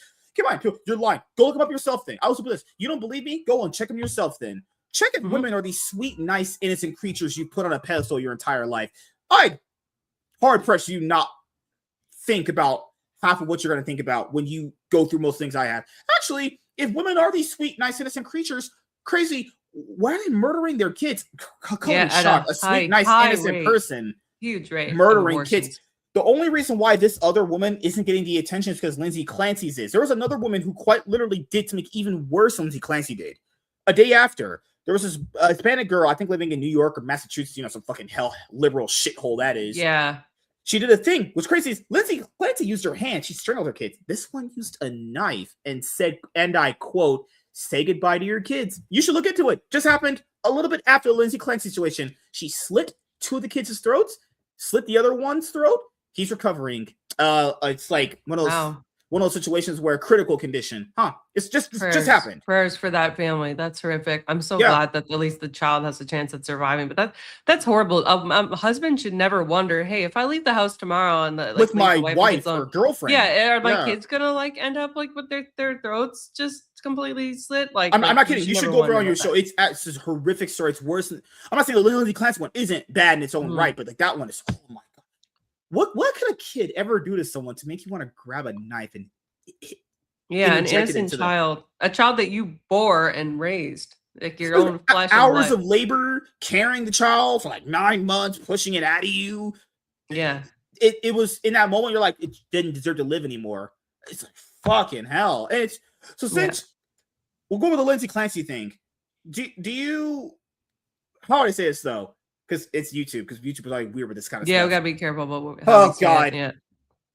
Do you have any idea why people would use mental health as an excuse for her, or a lot of women that have these situations that happen when they end up murdering a kid or something bad happening? But if a guy were to do the exact same thing, they just wasn't it saying back in the day, just throw a book at him. This old saying, just throw a book at him. Where, it's like just straight to jail. Yeah, with him. A similar situation happened. Like there was this white guy in Utah that kidnapped a 7-year-old white girl and he, I think, strangled her. Same way that Lindsay Clancy did her kids. Everyone unanimously said death penalty. Yeah. because you can tell from how he had his cop interviews, because have those interviews with the interrogations. Yeah. They're also always white people, man. I love white people. God damn, are they the fucking most weirdest people ever? He's having this. We are pretty weird. He's getting interrogated by this black cop, right? You can tell this white guy's mentally ill. But this is the key, though. No one cares if he's mentally ill. People only care if the woman is mentally ill in that scenario. Like any school shooter that ends up being mentally ill, if they're white, no one cares if they're mentally ill. They're like, who cares? He murdered kids and teachers. The chair. That's it. It's not a thought in your brain because we're harsher on men than we are on women. We just are, actually. It's just how society's always kind of been. I'm so glad people are waking up to it now. We've always coddled women way too hard. Anything they do is always somewhat justified. Anything a man to do is always bad. In every regard, it should be deemed horrible. You know, so beyond cringe, actually. I think the Clancy situation presents an interesting twofold. I'm gonna quote Rollo Tomasi for the second part of it. The first part is, as you pointed out, we still, even though we live in a feminist society where everything is like, supposed to be equality, you find out it's a lot more about equity, and we still have this dual belief system. We think on one hand women are a party to be protected and provided for, but in the same lens, but they should have the same options as men do. Like you don't get to have your cake and eat it too. Either women are a protected class, a class that should have certain rights taken away from them by men in order to provide the protection that they require, or they're completely equal and they should be given the full brunt force of everything, just like men, including all the way up to the legal system. So there's that. And I think people still, regardless of whether or not they want to be super woke by now or not, they still have this belief in their mind that women need to be protected, particularly women. And that's the major sympathizer group. So that's very telling. The second component is this, and Rollo Tomasi pointed this out very beautifully. Lindsay Clancy is not an attractive woman. If she was like Amber Heard, there would be very few women that would be supporting her. When Amber Heard came up under fire legally, a lot of women would not support her. You know why? Because they're jealous. Because Amber Heard is like, at least she was anyway, a decent looking Hollywood actress, right? But even in that case, even after it was proven she did those things to him, that she still has supporters though. And that's crazy. Yeah. People always say, wait till the trial proves it. The trial did prove it. Yeah. The trial proved it. Not saying they were both perfect people, but it was proven what he's saying about her was true. What she did it happened. Still supporting her. You know? You remember the Luigi Maniello situation? Mariano, yeah. Remember that one? Supporters, right? Guy. Jeffrey Dahmer thing. Yeah. Jeffrey Dahmer, another person, he ate people. He fucking ate people. Oh yeah, that's the true crime wine moms on SSRIs though. They've taken enough of it. They're right into those like serial unalivers. Well, what about the one where he killed his pregnant wife and he got married in jail or something like that? There's another crazy one. Oh, there's so many. I don't remember that one. There's so many, and this is the thing is, there's been people on my social media has been asking me about this, and I'll just give my opinion about it right here because I know a lot of people are going to be like, "Man, you're going to be so mean to her." I am. It's crazy. You should be mean on a woman who strangled each of her kids one by one in under 20 minutes. Actually, they're screaming. She strangled one. The other one fleeing ran to what they think the dad's office, trying to hide. She kills that one too. Then she kills the other one. I think we should be hard on, I don't know, child murderers.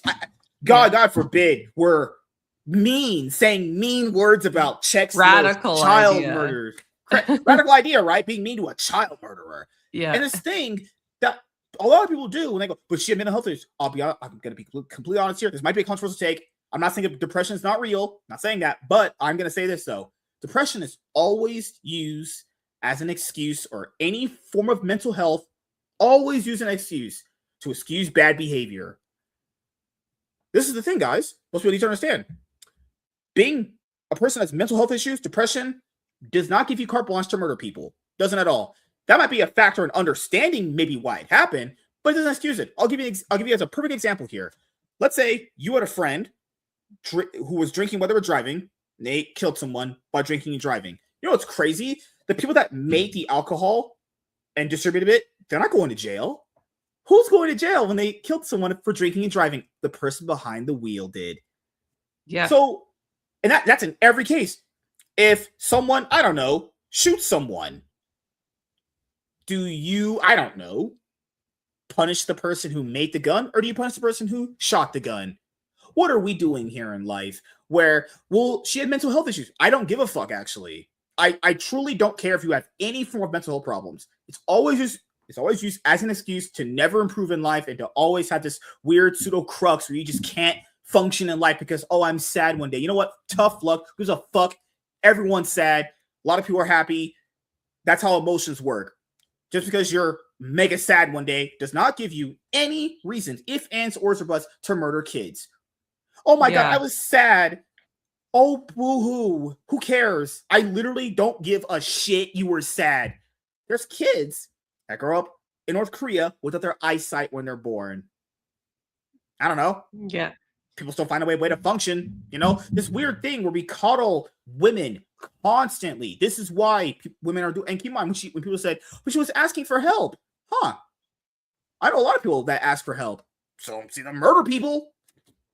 Crazy thought, right? Have you seen people ask for help and then turn around and murder people? I don't think I've seen that. Not at all, actually. My whole life, I've never seen that.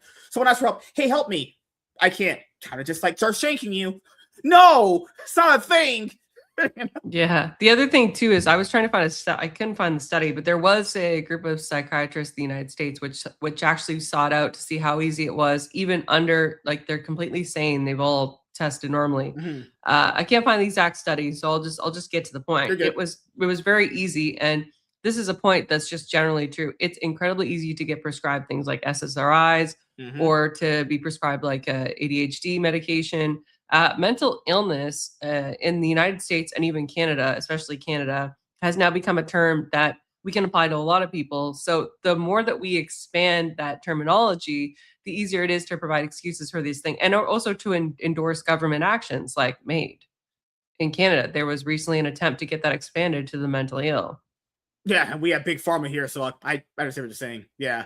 There's all these, and then this is another thing that goes into this, where just because you're prescribed certain things, certain things that you get prescribed to don't work on you, have a bad effect on you. But how many times have we had that in our lives where we were prescribed something that wasn't really for us when we tried it out and then you stopped using it? Or this weird thing where people have somewhat compartmentalized this idea. She was on a bunch of bad drugs that made her do it. Do you know people that have gotten bad drugs that have murdered people? This weird thing where I'm just be honest here. If Lindsay Clancy was a man, she would not be getting these 1,000 excuses you're giving this woman. And you know what's even more disgusting? Even after all that, women supporting her. She was going to one of her trials recently where she broke down in tears. I don't know if you saw that one. And these women are outside saying, I support her. Women who have given birth, so have their kids, was crazy. They would never murder their kids, but they would advocate that she would be justified for murdering her kids. Utterly retarded people were actually subjecting ourselves to life. They would never do what she did. They would never do that. They would maybe abuse them, but they would never murder them, which is still just as bad, right? But they would support her for murdering her kids. Utterly ludicrous level logic here. And what's crazy is, have you noticed women have given birth to kids and have had depression to some extent long before we even knew what that word was in the Stone Ages, any type of era in our lives? Or like before the modern age, where the 90s where me and you were born, is moms had kids then. They didn't murder them. I'm not saying that ever happened, but I'm saying on a large enough scale, it has been proven statistically, most moms can deal with it, babies crying and all the issues that babies bring. But to be fair, we got to be honest here. The women invited that in their life. They opened their legs. They had sex with guys. That's what happens. You have sex with kids, you know? But they don't want kids. Don't have sex. It's pretty simple. Don't tell them how to use their bodies, you freaking feminist. I'm just but it's one of those things. My body, my choice. Yeah. It's one of those, it's just one of those things where enough women have figured out how to deal with it. Actually, some of them have dealt with it where they've had like 8 kids. So wait a minute. Women who've had more kids than that lady, they didn't murder their kids at all. Would never think about that. Even when they're going through something bad, guess what they did? I can respect this. You know, when certain moms would be going through certain things, maybe you had friends that went through this, what they do? They sent them to like their grandma to live with them for a little bit. Sent them away to cousins. I can't deal with this right now. I'm overwhelmed. I'm going to let you guys go stay with your cousins. I'd respect that more if she had did that. She's like, you know what? I can't be a mom right now. I'm going to give them all for adoption. I can't do this. I'd respect that more. On the head. You just hit the nail on the head. So before we had support systems, and the other thing too is like mothers were prized in society. Now motherhood is something that's like demonized because you're supposed to be going out there and getting that bag, sister. You know, you're not supposed to be staying at home and having Steve's 9 kids while he goes and makes the bacon, right? So I think we need to go back to a time in society where number one, motherhood was celebrated. We're not just feeding women antinatalist crap. Like, look at this stretch marks on this woman, and like, see this crying baby and this woman having a total meltdown on TikTok, you know, again and again and again. And I think that we need to make mothers in society a celebrated class, as part of society that deserves more support. So that could be something as simple as literally holding the door open for a woman with a stroller, or, you know, giving your seat up on the bus, or anything to like a pregnant woman, right? And showing people that motherhood is something to be celebrated and not something that's like a curse, where they now seem to have carte blanche to blame all kinds of horrible things that might happen in the context of that, just because it's so burdensome. It's a normal process for women. It's a normal thing that happens. Yeah. And I'm not even saying it's crazy. Is there are women that don't support Lindsay Clancy. I'm not even saying it's all women that are doing it, but a very good, I would say it's definitely 60-40 for the women that do. Because like, you know what's crazy is women would never admit that they regret having their kids, or they would want to, you know, yeet them off a mountain. Would on the internet. They do a lot. Actually, that's what's gonna bring up there. Since a lot of people are not very internet savvy when they see certain things, I want you to do a favor for me in your free time. Go on Reddit, look up horrific mom stories, read some of them, and see how these women actually feel about their kids. Now, what's crazy is with some of them, I'll even give them some benefit of they never murdered their kids. They might hate that they had them. They might regret they even took it. They never murdered them. Yeah. This is the thing, though. You can have all these things in moderation. You know, some days are hard. Everyone's got hard days. Oh, boo-hoo. But I don't just go, you don't kill people you have hard days. I don't kill people who have hard days. What, keep in mind, even the scenario we're talking about with this specific couple, he did everything for her. And even he's getting blamed. What else more can a person want? Paid roof over their heads. He tried to get her all the help he can. And certain men, and one can say, hey, she did a very bad thing. But in another case, you can't lump it together with like a bunch of the medication she's taking. And keep in mind, even if that's the case, though, let's just say it was the case, the medication almost made her do it. You know who's still going to jail for it? She is. The doctors who prescribe their medicine, they're not going to jail. Some of you women are so fucking retarded. Your brains don't work at all. The men, let's just say men or women doctors who prescribe her the medication, they're not going to jail. She is, because she's the one who, I don't know, did the crime. Yeah. That's the thing is, that's how society works. Yeah. Yeah. Let's just say me and you. Let's just say me and you are on a date. Hypothetically speaking, we want a date, and you start choking on steak. Does the person does the restaurant who gave you that steak, are they going to jail? They're not. People will go, oh, that's unfortunate. That sucks. Yeah, this is how society's always worked, though. And this thing with women, they don't take accountability for anything.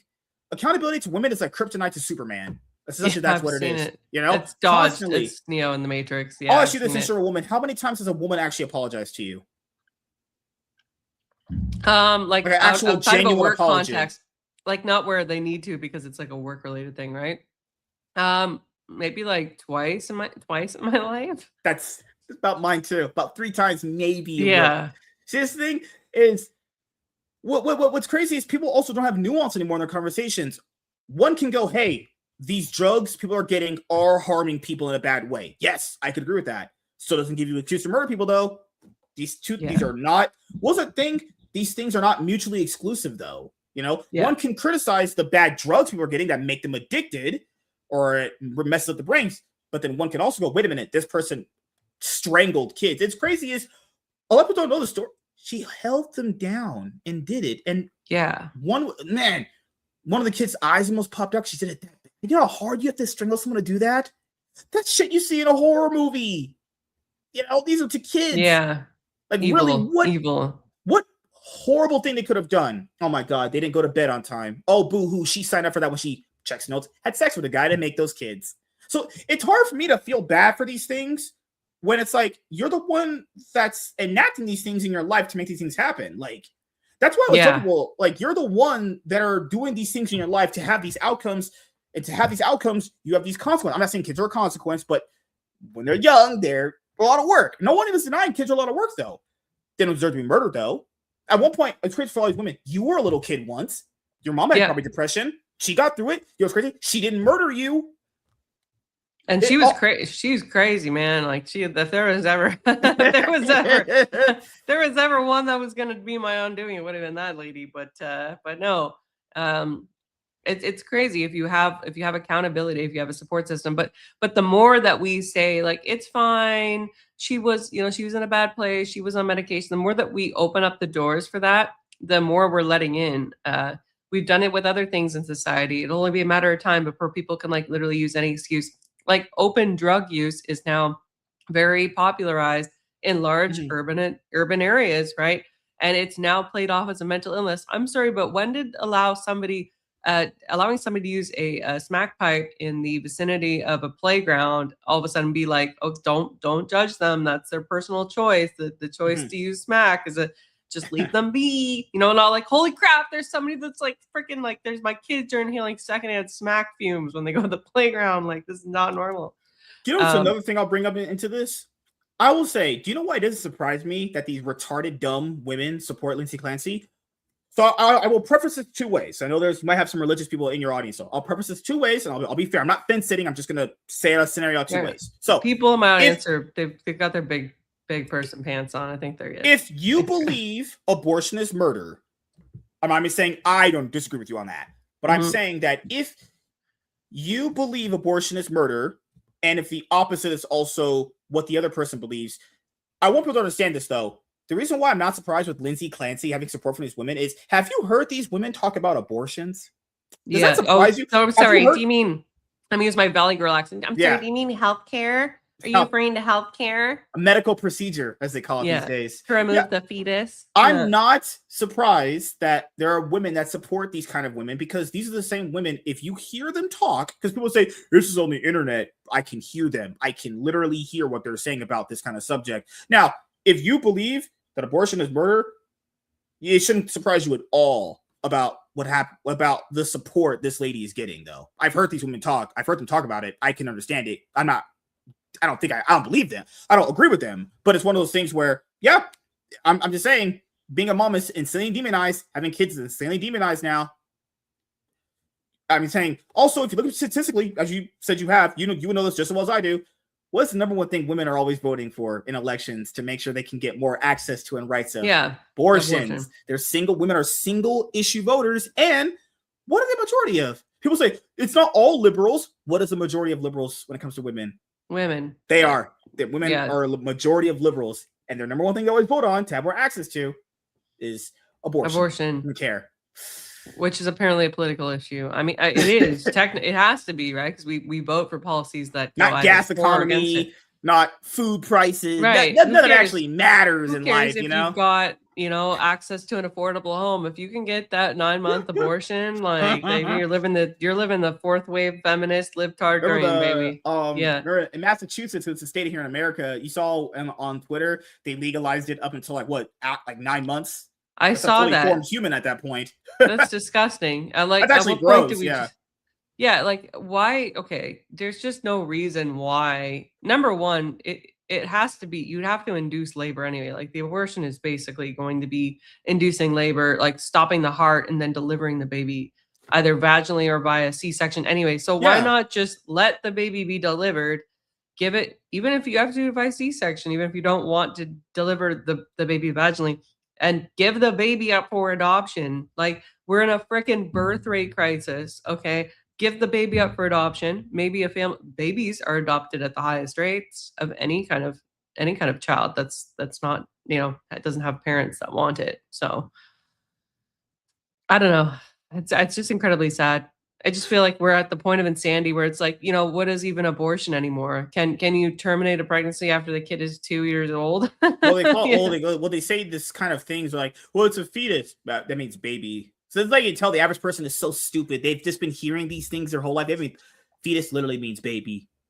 Now, this thing is, if you believe that it's murder, you could see why, women will be supporting her. Now, if you don't believe that that's murder, obviously that's your own personal choice, but like, I'm not surprised that women are in favor of that because, well, they literally are voting in mass to get all that stuff that you just said. Last thing I want to cover before we head out. Last thing, the Andrew Wilson and Candace Owens debate. Candace Owens, your favorite personality on the internet. Oh my gosh, not Candyland. Good Lord. The lady who's chimped out forever at this point. She's very calm, actually. She delivers things in a very calm. Hello, monkeys. Oh God. She says the craziest things in the calmest manner. That's her ninja move, you know. Remember, this is the funniest thing in the debate. I almost cried when I was laughing. Remember, at part of the debate, PPD was like, Candace, is there any chance, Pops, by the way, you could possibly believe that Tyler Robinson didn't do this? She was like, yeah, for sure. What the fuck are we even doing here then? Yeah, didn't she say 0% chance? She said there's a 0% chance, which is like a lot higher. What are we doing here at this point? Overwhelming. If there's a chance that she believes that he didn't do it, what the fuck have you been hinging your entire career now on the fact that he didn't do it? What in the backwater of Arkansas? What the fuck did I couldn't believe I heard that. I was like, wait a minute. That person actually said that. The entire thing you've been setting up is that he didn't do it. So if there's a chance in your mind that he didn't do, fucking hell, man. We let these people vote. We let these women vote. Another key thing from that is that she kept, positioning this narrative that like allegedly it was like the I country that did it, right? And then, when Andrew asked her in the debate, do you have any evidence to support that like Erica is complicit or that the I country is doing this? Nope. So it's like, okay, so you're just farming for clout then. You're just a literal clout farmer. You don't care what kind of like horrible narrative you're promoting that makes, people target the wrong, like, let's be honest, regardless of how you feel about the I country, how you feel about Erica Kirk and what she's done with TPUSA, the problem is that Candace is detracting from the actual culprit, which all evidence, including the text messages, which I know that her and her team say are fake, seems to point to the left. And the more that we say, no, it's not the left is fine. They're not violent. We need to work with them. It's like, what, you want me to put on a fucking, Harris Waltz t-shirt next and like a line with like the filthy, like Democratic blue hairs? Just to add to your point, just to add to it. I don't disagree. Just add to your point. When they say that, my brain almost just, it's like, you ever seen that SpongeBob episode where Squidward throws his brain in the trash?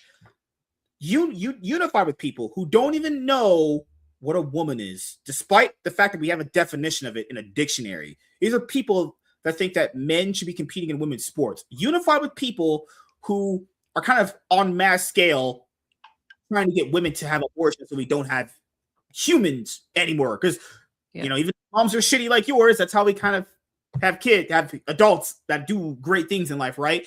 Unify with people that thought it was okay to mock someone who got publicly executed. No. How about no thanks. How about I don't sell my soul to those people? I'm good. Yeah. How about that? Like, it's crazy. I believe I've said this many times before, and I'll say it again. I could believe there's a larger thing at play with Tyler Robinson. The reason why I say this is because Charlie Kirk, as you explained to, is a very big person. He had a very big platform. A lot of people listen to him. I could believe, Candace, that someone else maybe helped him do it. That's not even what's disputed by a lot of people, though. I think people could go, you know what? Charlie Kirk was a big guy. He had a lot of enemies. It's possible there could be something more at play here. Completely fine, reasonable assumption. Come on there. I just said assumption. I'm assuming that. I'm not saying it's true. I just could assume based off of how large Charlie Kirk was. Everybody knew him. He had some enemies. He had to bleep out. Remember that one debate he had with that one college guy where he was like, no one's been coming after you. No one's been trying to kill you. And he had to bleep out the people that we don't know who it was because it was cut out of the debate. So the thing is, it's just the way you go about something that makes people want to believe you or not believe you. When Egyptian planes that came into me in a dream, exploding Mike's theories, her debate, she automatically lost. People say Andrew lost. She lost. She said, I'll answer anything you want. First part of the debate. Let's discuss your open mic. Let's discuss your exploding Mike's theory. I'm not discussing that. You lose. You literally lose. I don't even. Bad faith. The first minute, that shit went down the train. Let's discuss your exploding Mike's theory. I'm not discussing that. Well, I'm pretty sure that's an L. Because you just violated what you just said. Also, you remember when Candace Owens was having that back and forth with the Andrew guy who runs there's both two Andrews. God damn it. The one that runs the Charlie Kirk show now. Charlie Kirk's friend. Yeah. When she had told that guy. Cobalt, whatever his name is. Is that his name? Yeah. Where she had said, anytime, any place. Here's a place and a time. Can't do it then. Pregnant. I spread my legs. And I also tell people this too. When women always do that, I don't care if you're pregnant. That's gonna sound hypocritical based on what you said, but I'm just fine. It's just annoying. It's like, okay, I can see you're pregnant. Yeah, you got bent over. You got a guy thrust his fucking dick inside of you, blew a bunch of nuts in you. I don't care. She's like, well, I'm pregnant. I was. What was that thing? That quote in that Spider-Man movie? I missed the part where that's my problem. I don't give a fuck that a guy busted nuts in you. Fucking hell. What does that matter to anything? She's a content creator, right? And so the thing is like, if she's actually like, if she's at a medical stage where she's physically unfit to do these things, including a virtual appearance, which I see no evidence to support. Maybe that's insensitive. Maybe, you know, pregnancy issues come and go. I have when no. A black woman's talking, you listen. I've never been. When a woman is talking, you listen. That's the going saying. I have no clue what her current medical condition is, but I do know one thing. Okay, the woman would not show up for any kind of appearance, and as soon as she gets paid $300,000, yeah, all of a sudden, despite saying for months how even before she was this pregnant that she wanted to spread the truth, right? You would think that she would have something. Yeah, she's spreading them legs, am I right? Legs in her mouth. Oh Lord. Oh my! I don't want to think about what she does with George Farmer. Okay. That's anyway. Man. I don't want to think what anybody does in their bedroom. I don't care. Dude, have you ever seen that 2001 Mark Wahlberg Planet of the Apes movie? I feel like I should have. My dad loves that series. Yeah, there was the 2001 Planet of the Apes movie that failed at the box office. She's always looked like a woman like this. I want to point it out. She looks like this. So let me make sure I share my screen here. She's always looked like this. It's not going to be good. Now, to be fair, most black women look like this to me. Actually, this is just in general. Remember the animal that Mark Wahlberg was? This video is going on members only. Yeah. You know, just saying. When you look like that, you should probably not be saying someone got you pregnant because that person's standards must be to the floor. Actually, just hitting anything that guy's doing. I just find the crab eyes crazy. I've never, like, somebody once talked about crab eyes. Now I can't unsee it. Anybody has crab eyes. Candace Owens has the worst case of crab eyes that I've ever seen. No, but poor woman. What you just brought up though, she was willing to go on the Charlie Kirk show with Charlie Kirk's friends for free. Quite literally said any place, anytime. But then she was like, "No, I'm not doing it. It's dishonest to me." Yeah. But for $300,000, if you come to her place and like you turn down Joe Rogan, who would have arguably been a better platform to get like and Andrew said they offered to get her a luxury vehicle that would like transport her there, and like she wanted a flight, they would pay for that. Like they were very accommodating. I don't know. The fact is none of us really know what's going on or why Candace does the things that she does. But I am entitled to say it's dumb as fuck. And so is she. Yeah, and people that believe her, yeah, it's crazy. I told you this before. There's probably something more here at play, given how Charlie Kirk had that massive influence he had. I could believe that, but she's just going about it in such the most, man, if there was a wrong way to go about it, this was definitely the worst way. How do you feel about Anna Kasparian, though? Oh my God. I feel like she's hot. I can fix her. She's well preserved. She's well preserved for her age. I can fix her. She is quite, I think she's my senior by like 10 or 12 years. So she is very well preserved. I'll give her that. But she talks very fast. And the thing that really turned me off about Anna Kasparian, regardless of how I feel about her political beliefs, because we both know how I feel about her political beliefs, is that she disparaged her husband at World War debate against Pearl. Oh, she basically talked. Yeah. She talked about like how her husband, like at one point, was a bum and stuff like that, and like revealed like I was like, why would you, she's like basically like, if it wasn't for me and stuff like that. Like this is horrible shit to say about your husband. That's the man that is literally your better half. Okay, don't go on live television. It's because secretly, have you figured it out at this point? Secretly, a lot of these women, you kind of find out that wasn't their first choice for a guy to get married. Like, if you look at a lot of these women, that guy that they're married wasn't their first choice. Probably not a second choice or a third. Might have been a fourth or fifth choice. That was the person that they settled for because that person, sadly, was the only person that would accept them for who they are. Because a lot guys, when they say they have high standards, I don't believe you. Guys actually have low standards. Actually, women sometimes have higher standards than guys do. Because guys, when they say things like, "Oh, I want a girl who's funny," bro, women aren't funny. What the fuck? we are in a like when we're not trying, I've been told. But yeah, I kind of felt like that with my ex. I felt like we grew apart and I felt like nobody was really happy. And I felt like we were just kind of staying together, like just for the sake of like, oh, we've been 10 years and we're engaged and we live together. But like, I don't want that kind of life. I never want my husband to feel like I'm just with him because like it's convenient or because we can, or because the rent's high. Like I don't think that that's fair to myself or my husband. So. Oh, so I know you said earlier in the show the chat wanted to ask me something. Was that something that I heard, or did I miss here? Oh, they wanted to ask you a bunch of stuff. Good Lord.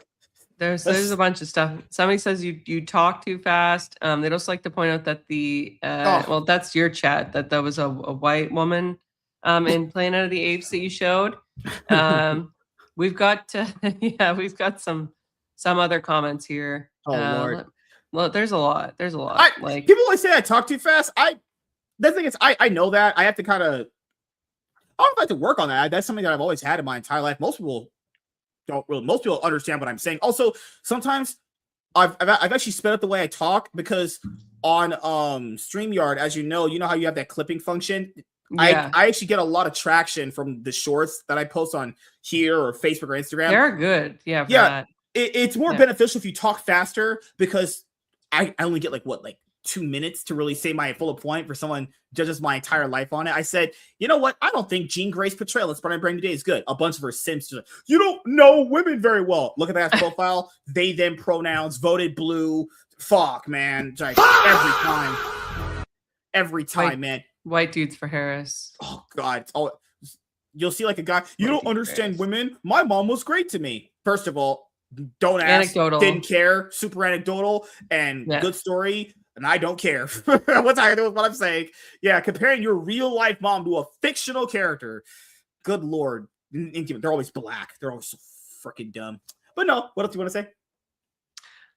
Not much. I guess what about you? Like what's your origin story? You've got this podcast. You seem to do a lot of interviews. Lately you've been doing a lot of right-wing interviews. I mean, you got Cool Vic on the other night and you annoyed his chat with your soundboard. Oh God. I like people that use the soundboard. I never really actually utilized it for a long time, but I mean, the thing is though, I've always told people this though.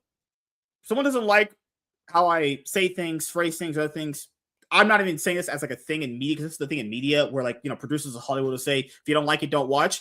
You know what? If it's not for you, it's not for you. I can't just not be myself or fake being someone because it'll make you feel better. I'm never going to do that. I've never been like that. I'm not that way in real life. I just won't be that way on the internet. Some people, they're not that way. They're the opposite. Not me. This is just who I am. Like I'm this way at work too. People love it. White people think I work so much. You're always going to have somebody that thinks that you're for some reason your style's not appealing. Like for instance, me, right? I talk obviously a bit slower than you. And I'm a bit, I would say, more relaxed out of the two of us. I've been told before, one person once said that I sounded medicated. I'm like, dude, I'm just very calm. And I don't I'm not wilding out at every, potential turn talking a mile a minute. That's just not me. So, well, I don't know. This thing is, it comes down to entertainment too, right? So when I'm doing a show, the best way I've ever gotten someone, and even in a one-on-one, to get the most out of them, I have to bring 100%. If I'm not bringing 100%, that person's not going to take it. Because keep in mind, you're doing this, a lot of people that come on the show, pretty much 99% of people do this for free, right? So I feel like the best way that I can respect that person is I can give them an entertaining time when on the show. Even if we had nobody in the chat, I've had shows where there's only been 2 people watching. It doesn't matter to me. So I'm going to give an entertaining show. You've got 1,000 or more subscribers. You have 1.3. There's a whole story with that. I can't go into that right now. I said that would be too long. But I will say secret, guys. Because black and successful, never had that in your guys' life. That's a myth. Black people being successful. Actually, I work with a bunch of, Canada, right? We're very diverse. I work with a lot of successful black lawyers. Actually, one of them actually works quite close to where I work in the cubicle areas, and he's pretty chill. He's cool. He married a white lady, and of course he did. They're very happy, and they got married last year. I'm pretty sure soon they'll have a little baby on the way. It's crazy because in America, as you know, that there's predominantly less black people in the Senate and the House and everything. And someone has always asked, like, why is that? Well, I always said Black people prefer to doing the crime than actually stopping the crime. MSK. MSK. I'm just pointing out, nothing's stopping Black people from getting in these positions of power. They rather prefer doing the crime. Black, tall, rich, and good looking. White. I'm too white to make those jokes, MSK. You make those jokes, but I'm not. Privately, she agrees. It's just pointing out. I think there's super trend. Okay, I grew up in a very small area of the country, right? Even for some time, my mom remarried a farmer, so I lived out in rural farm country. There are a lot of trashy white people that live in rural areas of Canada. Okay, they just don't get enough attention like Black people. There's a lot. Trashy white people are the worst. Yeah. Oh my god. We have a name for them. It is white trash. Okay, and they live in homework. Come on, when you're successful like me and you look like me, women just say yes. You know, that's what I assume. That's what I always assume. I'm growing my channel. I'd say yes to most people unless they're like certifiably insane, about to like, do woke 3.0 on me or like complete degenerates. I will typically say yes to an opportunity because I do think it's important when you're growing your channel to get out there and expose yourself to new audiences and new ideas. And I think you should always be doing that, but I think especially when you're growing your channel. So, speaking of podcasts, one of the very origin stories. One of the very first people I kind of saw doing this where I was like, I kind of want to do this. Actually, kind of was Ben Shapiro. It was him after a few other people. So like I would just watch YouTube back in the day. I was just watching it. I didn't realize people were actually doing this, where they were talking about things that they enjoyed, and you could just do it on camera to an audience. I didn't know that. And then when I discovered you could do that, it was like a few other Yu-Gi-Oh people, because I was really big into playing Yu-Gi-Oh and being a content for that. And then Ben Shapiro, I went to a friend's house and she had Ben Shapiro on. This is back before with Daily Wire. He was just doing a show in California with that freaking. He was always wearing those black suits. Yeah. Remember that studio he used to have?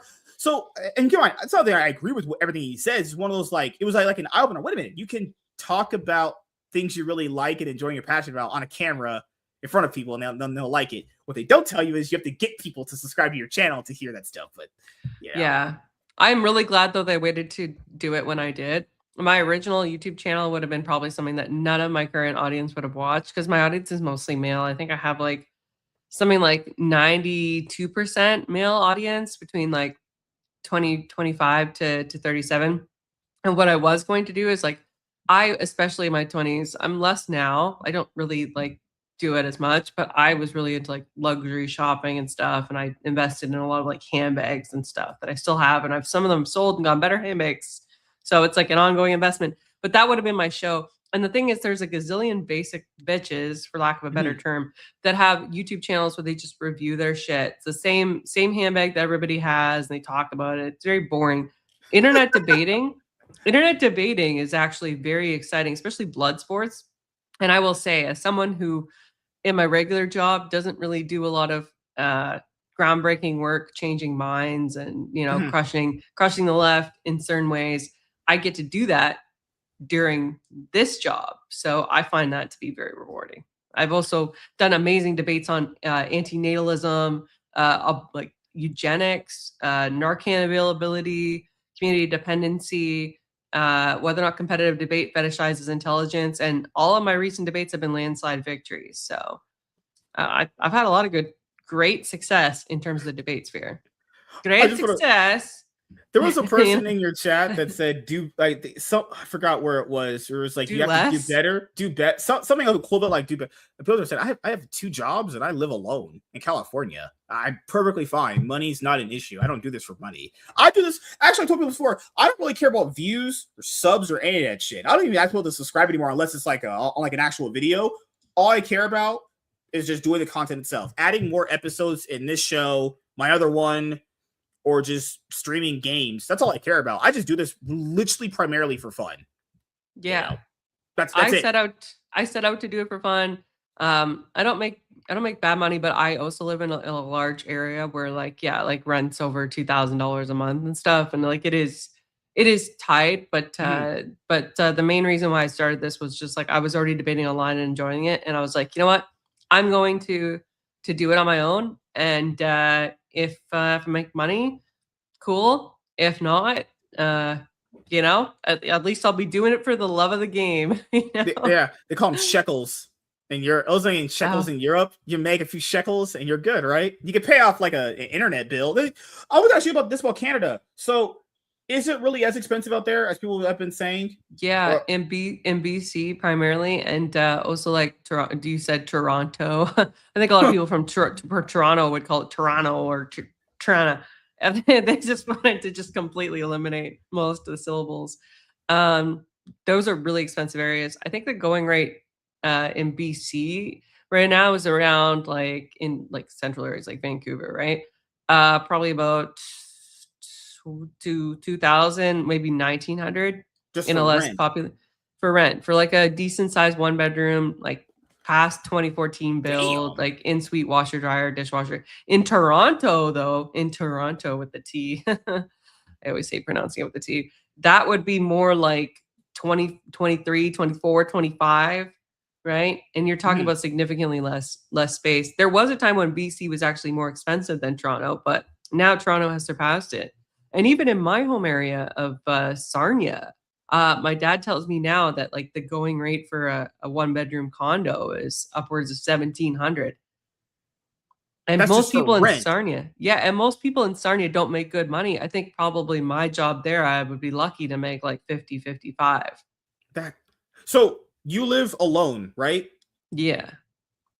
And in your area in Canada, is that like one of those areas where it's not as expensive, but it's still kind of Oh no, it's expensive. I live in like, and I also live like in like a nicer, like city accessible place. Like I don't live on like the outskirts of town or in like a new development. I live like in like the central area, right? So yeah, it's super expensive. I was lucky. I got into my current place around like 2017-ish, 2018. I think it was right after I left pretty much my ex, right? So I got a good, and it's like an older-ish. I say older. I think this building's like a 2014 build. So there's like rent, guidelines and whatnot. So I'm very lucky. But to buy this place, I think the last time I checked you can check on like condos.ca and other places. I think it was like $760,000 or something like that to own this place. And it's like less than 500 square feet. Man, those people who invested in their houses back in the 80s, 90s, man, they're laughing. I mean, you can only see a portion of this place. It's a nice place. It's not like I'm not living in the Ritz or anything, but like this is a decent condo. But yeah, I love it. It's tiny. Not gonna lie. With the elliptical in here, I've got an elliptical in here, and I've got a queen size bed and all my other stuff, and like women's closets are just generally overflowing. It's tight. I would really like to, if I ever upgraded, which I don't know, probably be owning at that point, right? I'd probably want a place where I've got a separate dedicated bedroom for a studio. That's the dream. Come on, chat, make it happen. Make it happen. Give her all your money, and then she'll give me that money. Actually, what if I was like, I'm your angel investor? What if I was your angel sugar daddy, who just gave me all the money that you made? I don't like the term sugar daddy. Keep that term off. Keep that term off the stream. Keep that term off. I'm not a sugar dad at all. No. You're a master, but not that way. You know what's crazy? Is I'm so crazy that guys actually give women money online to get naked for them when porn is free. It's so And what's crazy is, if they want to see girls, I don't know, get their backs blown out, the women that are porn stars would be better at that anyway, though. Even giving them money makes no sense in that context, because the women that you want to see naked get fucked do it better in porn anyway, and it's free. You have to give them nothing. Well, also sad story. A lot of women subscribe to OnlyFans thinking they're going to make money, and they literally make $50 a month, and the pictures of their ass are just like out there forever. Pictures of their hairy vaginas and buttholes are out there for $5.99. Bundles. Landscaping, please, landscaping. Yeah, because the Sophie Rains and the Piper Raquels and the Alice Rosenblums, they're the exceptions to the rule. They're not the average. The average girl's making less than you work at McDonald's or Starbucks. You could go to Starbucks and make more than the average OnlyFans girl. But hey, it's my body. I do what I want. Sure, cool, awesome. Then if you did sex work, now you must. I don't know. I'm not ever dating you. Some simp out there with no standards will, but not me. Sadly. Well, I mean, a lot of women do. Like my brother is significantly younger than me. Okay, he's like 8 years younger than me, and he told me also as well that like there are a lot of women in his demographic, in his age demographic, that have an OnlyFans. That's actually true. Most girls out here do too. Even It's horrible. So his current girlfriend, I think she's 31. She's a lot older than him, just because he's like, you know what? I don't want to date a woman in my age demographic. A lot of them are like online whores.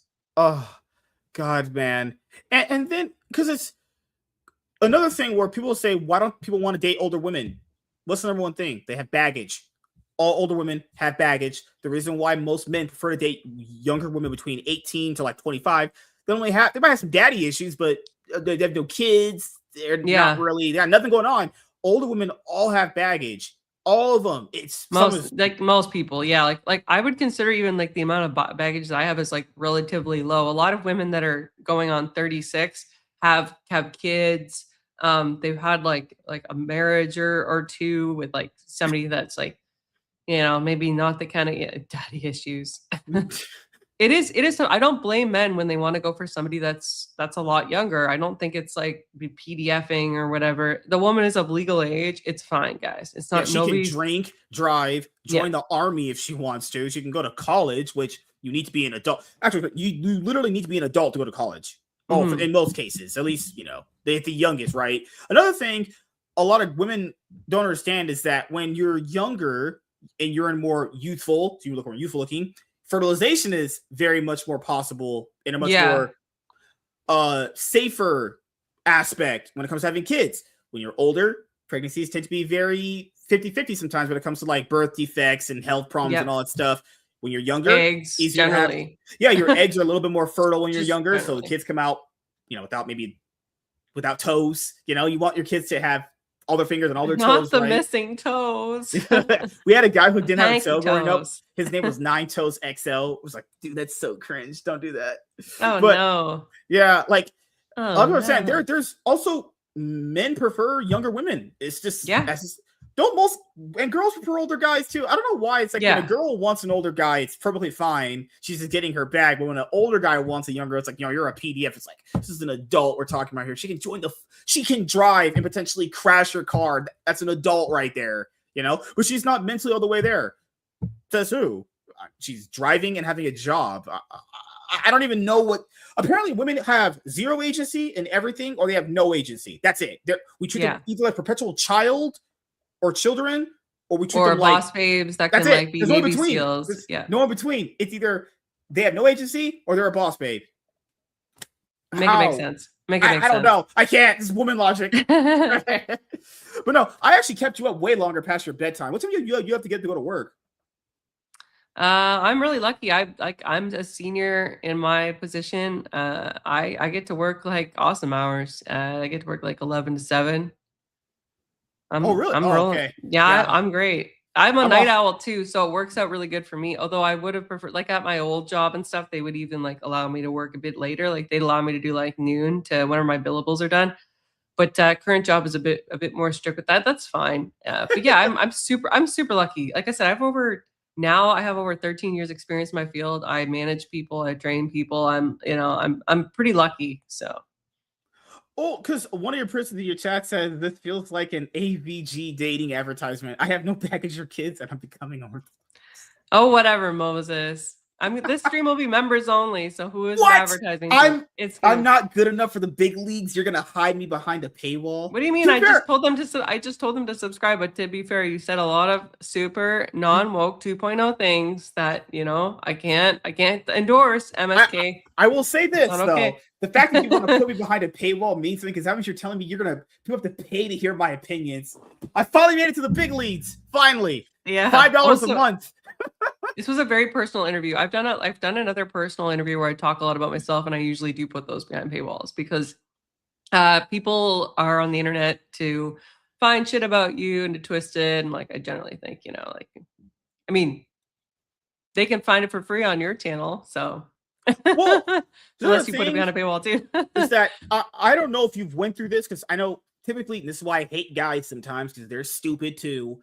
They'll become super obsessed with a girl, or like women on like your size level of YouTube and they just start obsessing over them, becoming randomly in love with them? You ever had any crazy stalkers in this try to fall in love with you?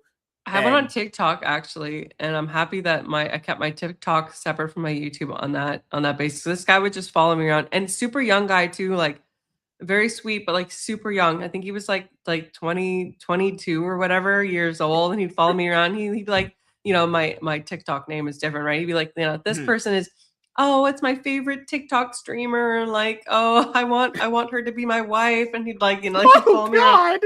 And all the TikToks, TikToks would be like, it's my wife. It's my wife. No, guys, please don't ever do that. That's the number one way to turn a girl off. Say when you say, oh, you're my number one. Oh, that is so gay.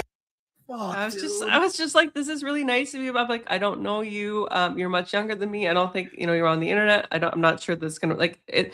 Okay. Obviously you can meet people on the internet, right? If they're in the same demographic as you, but if they're like much younger in a completely different time zone, and like, for some reason, they've only ever heard your voice on TikTok and now they want to be your future husband. That is so weird, dude. Isn't that not flattering? So Some weird. crazy guy on the internet wants to be you. It's okay, Doc. Doc's fine. Doc in my chat's like, I've just been joking. Doc said I had a nice voice the other week. But no, he's a super nice guy. And also he's not going around following me around YouTube being like, despite never even seeing me or anything, being like, my wife. You have to treat these things as like platonic though, like, hey, you can call her cute every once in a while, or maybe if she posts a picture of herself and she's wearing a nice little dress, I don't think it's bad to just say, hey, you look beautiful in that. That's nothing that bad. But when you're getting into territory like DMing her a lot, I mean, at a rate you would be kind of over excessively doing it, because I feel like a lot of content creators don't really tell people this that are their subscribers or fans. They say, I like to keep things at more like a basis where if I talk, let's say I had a show with you today, maybe we don't have another one for like another, I don't know, 2-3 months, because we don't have to talk every day unless we're like collabing on a certain level. Like, I feel like there needs to be a distance there between subscribers and a person. That way, because have you seen in a lot of those communities where drama happens because you're constantly interacting? Yeah, that's gonna happen. I choose to just be separate from that. You can like what I'm saying, you can like what I'm doing, but we are keeping things separate. I even do that with people on the panels too. We want to talk. I don't got to talk to you every day. Why? We got our own lives. I'm trying to live in California in 2026. I got my own shit going on. I don't need to talk to you every day. I'm not saying I don't even like you. It's just like, we got to go do our own things for a little bit. We got to have some time apart, So it's like a marriage. You got to have some time apart sometimes when things are going bad, Yeah, no, for sure. I think doesn't cost me all my money. I think there's a line. I think, like, obviously, I think it's very weird for somebody that you basically know nothing about, that you haven't even seen in the case of TikTok, right? To think that you're going to get married to that person is ridiculous. I can't believe I did that. If you see a creator online and you talk to them, like eventually you get to know them offline, right? And you actually live in the same area. I'm not talking about like, you're obviously like, nobody is going to relocate for a person that you barely just met on the internet. Like, it could happen, but it is rare. So some of my subscribers are in Canada, but like it is rare. I've seen that. It's very rare. Yeah, that you meet someone, you love them so much, or you become in love with them, or whatever how people are phrasing these days, and they go to each other. Yeah, but it's not worth it though. Like, one of these like, my thing is like long distance. Maybe like you're a city over. That's it. So that's not that bad. If you're like 30 minutes away, that's not that bad. But if you're like states over, no, that's an automatic no. Because let's be honest here, we're not going to meet each other ever. We're going to say we are. We're not going to do it. Then we're going to stop talking to each other. She's going to think you're cheating. Vice versa. It's like, that's not even worth it though. Yeah. I'm lucky because my job, like I said, like takes me around all kinds of places of Canada. But like, I like to, ideally, I think probably at some point probably settle down in Ontario, because that's where my dad is. Unless my dad moves with me, it's a whole, that's my personal life, and I don't talk too much about it. But yeah, I think you can meet people online, but I think it needs to be done like very delicately. Yeah. So, the other things I want to bring up here, so excuse you wanted me to ask you things about yourself. Okay, so in terms of guys, right? So let's say you meet the guy. He's what you want as far as like religion wise, but physical attributes cheat. So does it matter what race he is? I imagine no Muslim. I'm sorry, guys. If you wear a hijab, you're probably not in there. So I imagine no Muslims, right? So what type of guy physically are you attracted to, even if he is the religious aspect that you like? So blacks, white, Hispanic, Asian, What are you mostly attracted to as far as a guy? I've only ever dated white guys and then one Asian guy. Typically dark hair, light skin, dark hair. I'm 5'9", so like I don't know, I never say not like 5'7". 5'7" is completely fine. My dad's actually 2 inches shorter than my mom, so. Really? Okay. Yeah, I'm 5 foot. And I've dated short guys before. I think. Yeah. Okay. Yeah. Short kings. You gave a short king a chance? That's crazy. Oh yeah, I've dated a couple guys actually. The Asian guy I dated was 5'7", and then I've also dated a guy who was 5'6.5". So I wouldn't call them short. Like they're still like decently tall, but.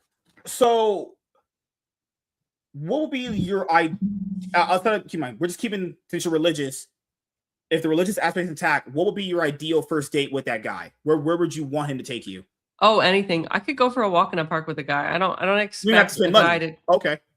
I don't think that. I don't know. Actually, I would prefer that like the first date not be spending money because I think that like puts a lot of pressure on it. Yeah. And also like it sets up an unreasonable expectation. Like for instance, if if things don't work out, or you, for instance, in the first 10 minutes of conversation, it's a freaking train wreck. You can't just leave. You're stuck there for like a 3-course dinner. Okay, like it's night. It's like I always said nightmare. Starbucks less than 40. Chick-fil-A, Starbucks, best first dates. You don't spend that much money. Even if you spend money, I would always say less than $40 on a first date. That girl might not, or guy in your case, might not even call you back. Why would I spend anything more than $100? Less than $40 needs to be spent on a first. It's a first date. That's literally just testing the waters. That's literally just seeing how things go. Yeah. Go for a walk in a frickin' park, or somebody in my chat said religious themed date. Take them to a liturgy, but still, then if it doesn't go well, you're stuck at the liturgy for 2 hours. I don't know. Yeah, if you both start getting on your knees for your pastor, he might start getting the wrong idea there. Just pointing out. Well, as far as like interests and hobbies, so what are your hobbies outside of this? Do you like movies, TV shows? You said you like video games, so I know that. Do you like anime? Do you like any of that stuff? Like other nerd stuff outside of video games? Right now I'm really focused on, so like I said, I was injured in 2024, so now I'm like focused on like my getting back into shape. So like anything kind of fitness related is like hiking and stuff is really cool. I love going for long walks. I like I'm a huge music nerd. I'm really into house, specifically tech house and bass house right now. Techno, drum and bass, dubstep. I love going to those events. I go to like sometimes like a weekly event that's with some good friends. Go to concerts. Okay, so you're more of an outgoing. Are you more of an outgoing type of girl or more of a homebody? I'm like an introverted extrovert, if you could call that. Like, don't get me wrong, I love spending time at home. I spend a lot of time at home, just curled up on my couch, watching like sci-fis and thrillers and horror. Horror is one of my favorite genres. But I also, like when I'm social, I'm very social. I'll go out to events, meet new people, stuff like that, and just kind of chill and vibe. Okay. Yeah. Can you cook? How good are you of a cook? Because I know I'm a decent cook. I cook less because like I live alone, but I can make pretty advanced stuff. I can make like a bacon wrapped scallop with fettuccine. I can make a killer quesadilla. I can make like chicken Kiev with roasted red potatoes and like steamed broccoli and whatnot. I can make a killer breakfast sandwich or an omelet. Like it's like I would say on a scale of 1 to Gordon Ramsay, I'm probably like a 5.5 or a 6. Okay. I'm pretty good. I have a very like wide range of I make the most amazing chicken teriyaki, special ingredient, Scotch bonnet. It's chopped very finely. Give it a bit of zesty heat and some ginger with sesame seeds and sesame oil.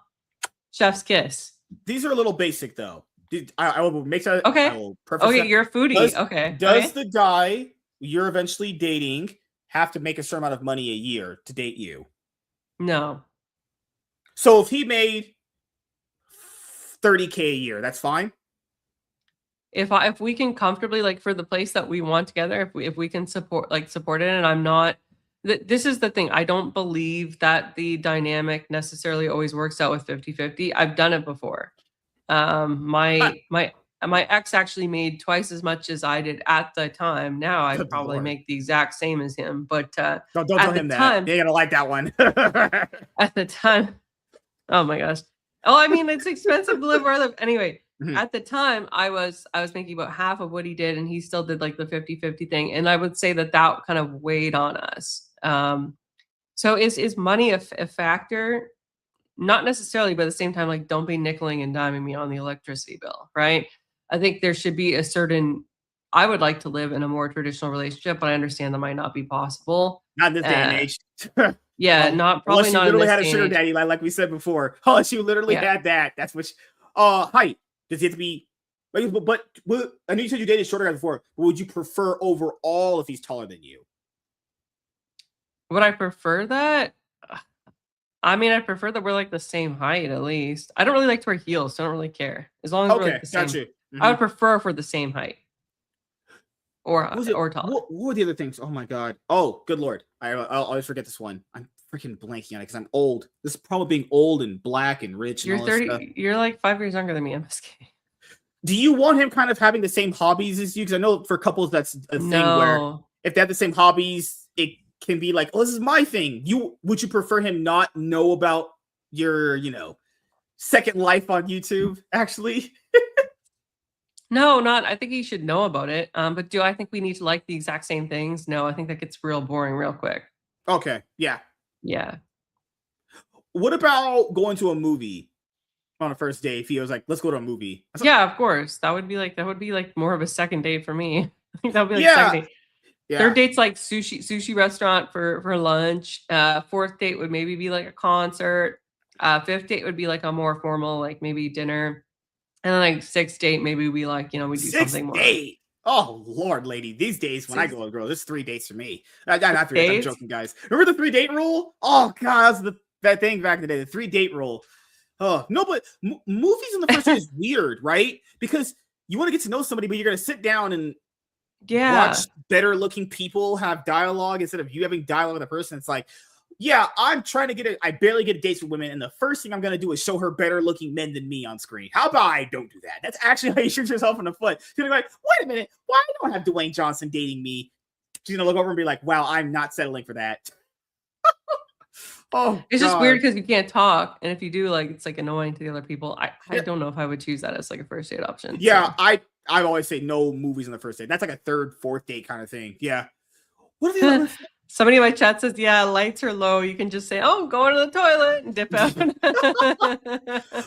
Paying for the first date. Or like I said before, don't nickel and dime, but like you said before, you don't really do the whole 50-50 thing. Because I know people are like, should it be split? It's like, well, I always kind of function like this. Whoever did the invite of the thing should pay for it. Yeah, I agree. Whoever did the invite, pay for it. Yeah, up 100%.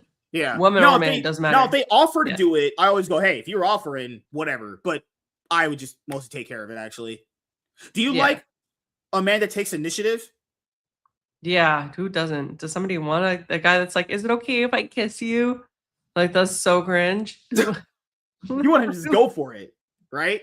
Yeah. And like, if I'm not into it, I'll let you know, Good Lord. Now, what if he misses your mouth and hits your cheek?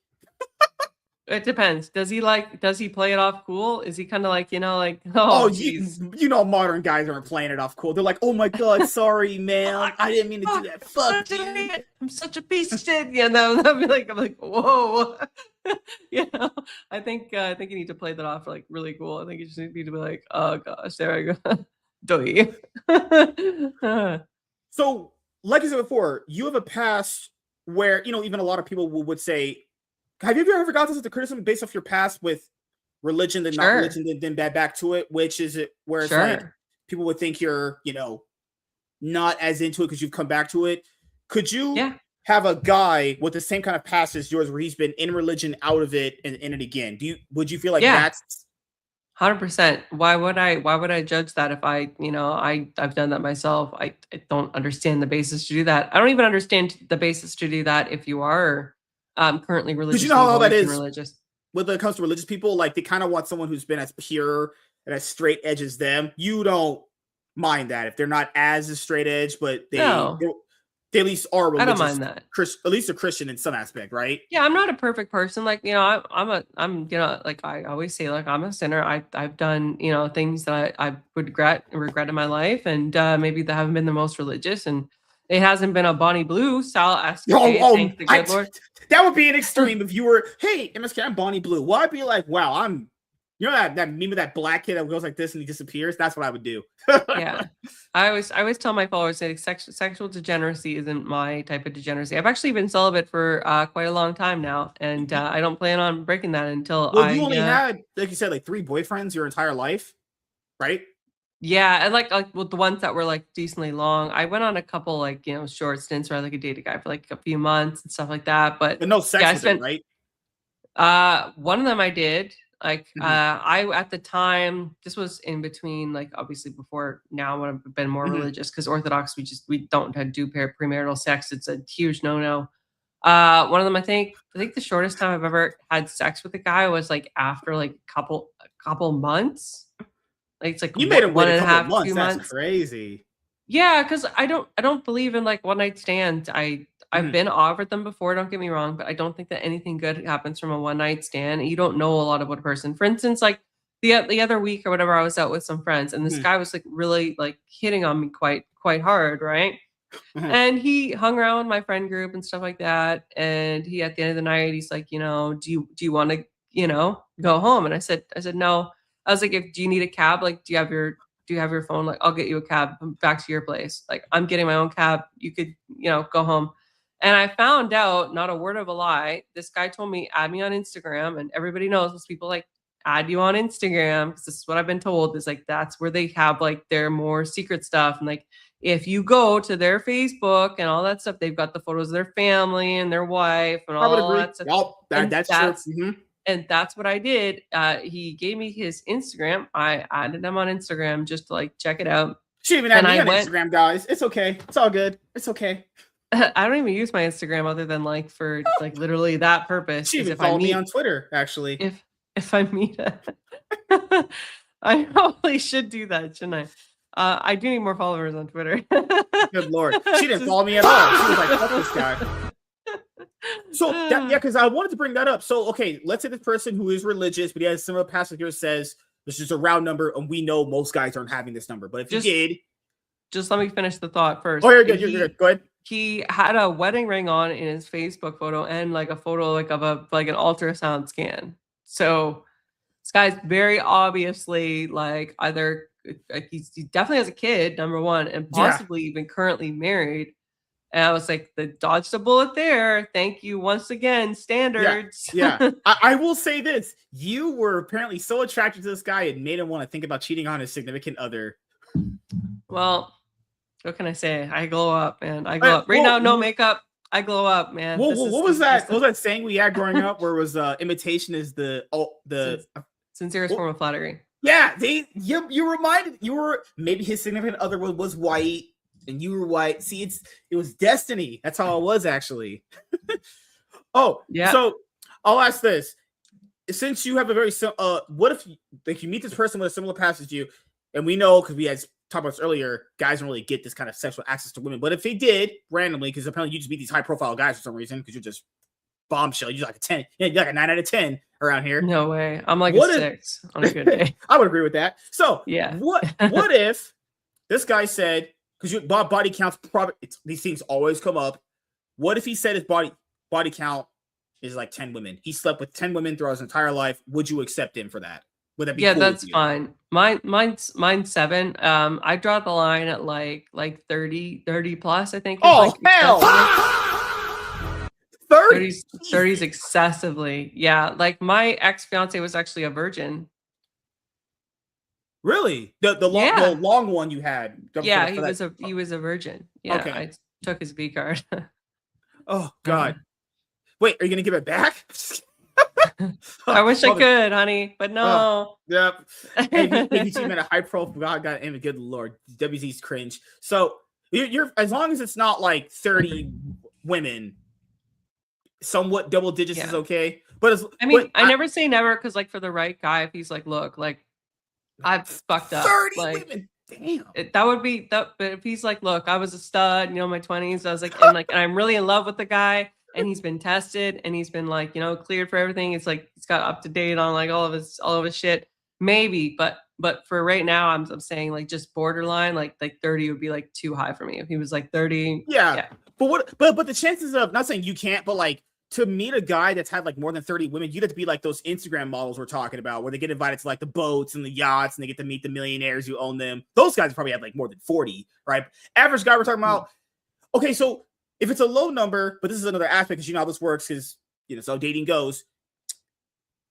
What if he says, because this always happens in these conversations, what if he says, I'm still friends with my ex, the previous one before he met you? Why is he friends with his ex though? That's like, the thing. I think the reason, because you know how girls are, they tolerate whatever. Girls can tolerate a lot or not enough. If he says she's still my friend, but there's nothing to it anymore, is that a deal breaker for you or no? Not necessarily, but like I would have to see them interact. I would have to know why they're friends, and like obviously if things become serious, I think it would be fair for me to be like, if I felt like there was you know, secretly hang out with her, like none of that. No. Because then it's crazy. A lot of people say, because what you're saying is true. A lot of people would go, no, cut that person off. But then what does that person say? Oh, you're being too controlling. You're like, fuck, like, am I supposed to have standards or not? Like what if for instance his ex is now like in a relationship with his like best friend, and like now they're like super cool, and they're like part of the friend group, and like she's actually pretty cool, and like she's completely taken now. Like, what am I gonna do? Just be like breaking up the friend group? Like, I'm breaking up the friend group. Not cool anymore. There's another one I have asked. What if he has kids? Let's say he has just one kid. That's fine. Is that a deal breaker? You're being a stepmom. Okay. At 35, I think for me to be like, no, not going for a guy because he has kids is like the most dumb thing that I could ever do. Like, so a single dad is fine. It's fine. That's just part of being in your 30s. Like, I think for me to discount that is just, I mean, look, I'm not probably, could I provide him with a few kids? Perhaps, right? But like, let's be honest, I'm not 34. You're fine. You're still good. Yeah, but I mean, like, could I provide him with like a whole, litter of pups? Probably not. So, I mean, if he already has kids and he doesn't want kids, and perhaps that's more of an attractive thing about going for a woman in her mid 30s. Yeah, that's fine. That's fine. Like, I'm not gonna shut him down. I think the Fresh and Fit podcast does this really well when they do the delusion scale, right? And like most women say, like, I want a guy who's like 6 foot and he has to make 100K, can't have any kids, he can't be fat, he's got to be white, and he's getting, and like slowly but surely the dating pool dwindles to like point something of men, right? I'm not like that. I'm a realist. Okay, I understand. I'm 35. I'm not 22 anymore, and I looked a lot better in my 20s, okay? So I'm realistic. You'd be crazy what guys be settling for these days, lady. Wasn't there a study that came out that said women around your age are having more kids than younger women? I could believe that. Yeah. We have our first kid at like 32 now, most of us. Fuck. God damn. Okay, but what if he's black with a podcast and a poster that says just seems a girl oddly who specific. Yeah. Where's the girl who loves horses? Okay, so there's a story about that. So literally, I told him to put that flag right there. It's not a Nazi flag. It's an esports flag of an esports United flag. Why did you need to qualify that it's not a schmotzy flag? Because people are, they assume things on the internet, So I can't even see it. It's a G2 esports. Can we see more of it? We need to see more of it. My audience needs to know what the content. That doesn't even look like a schmotzy flag. Yeah, it was a samurai. So like, it's G2 esports. The logo's a samurai. I wanted that right there where you can see that. And his cousin, who lives next to me, is my neighbor, drilled that in the wall to fuck with me. So now I have a poster or a little cloth of a horse that said "Just a girl who loves horses." That's bad, man. You gotta take that out and like putty the holes in and forget about it. Okay, you gotta paint over drywall. A black person doing drywall. Yes. if you build it, they will come. Okay, you gotta get on it. MSK. Oh, come on, God, man. Yeah, things happen. No, I think that 6'9", good lord, 6'9" was always better. I'm pretty sure you would agree with that. So, 69ing? No, I don't think that a man should go down on a woman, not unless 6'9". Yes. That's better than 6'7". Isn't that what you said? No, six. That's a joke. 6'9" is always better than 6'7". 6'7" gives me nothing, actually. I know, but like 6'9" is a thing that you should only do unless you absolutely have to in the case of a man. I mean, like I understand why men want women to do that, but like I don't think that man should have. How would you get off then? I mean, I don't discuss all that. I don't discuss that on the internet. I'll just use your hypotheticals. I'm just, But obviously, this is a Minecraft allegedly said by a person named AVG. The original way. The original way. The original way. The Adam and Eve way. Wait, weren't they brother and sister? Good Lord, I don't get into that.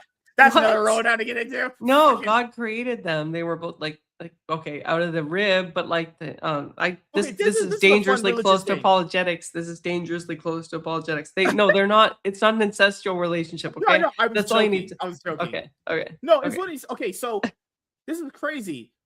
Even people could. I always thought about this way when it comes to that story with Adam and Eve. Sorry, you pulled up Horace Court on stream. This is never. No. Oh my God. What? Okay, so what? I never did this. I never did that. This is a subscriber who's been spouting propaganda about me for years, actually. You have propaganda about you? I think I brought up girls giving guys rim jobs one time, a long time ago, but that was a long time ago. Why?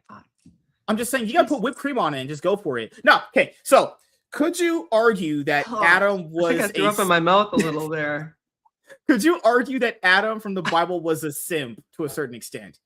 No. They were told not to eat from that fruit, and she did it anyway. Women just can't listen, but he ate from it too. He knew better. You didn't have any standards. Sims today have like somebody to compare it against. That Adam was just like going in blind, man. Okay. Yeah, that sounds like a marriage. That's true. Good Lord, Give man. Adam the benefit of the doubt. Adam, this is the first woman he's ever seen. Okay. Men today don't have that illusion, right? They can see what happens when you trust dumb bitches, okay? And they do it anyway. Temptation is crazy because even in that story, if you believe the Bible and believe in religion in that story, it proves that women will it's crazy because we talked earlier with marriage and everything. You could give a woman everything, they could still not find that enough. Like, how many stories have you heard from maybe friends of yours where they're married and they go like, you know what, this guy gives you everything. What else more could you want? And she still wants something.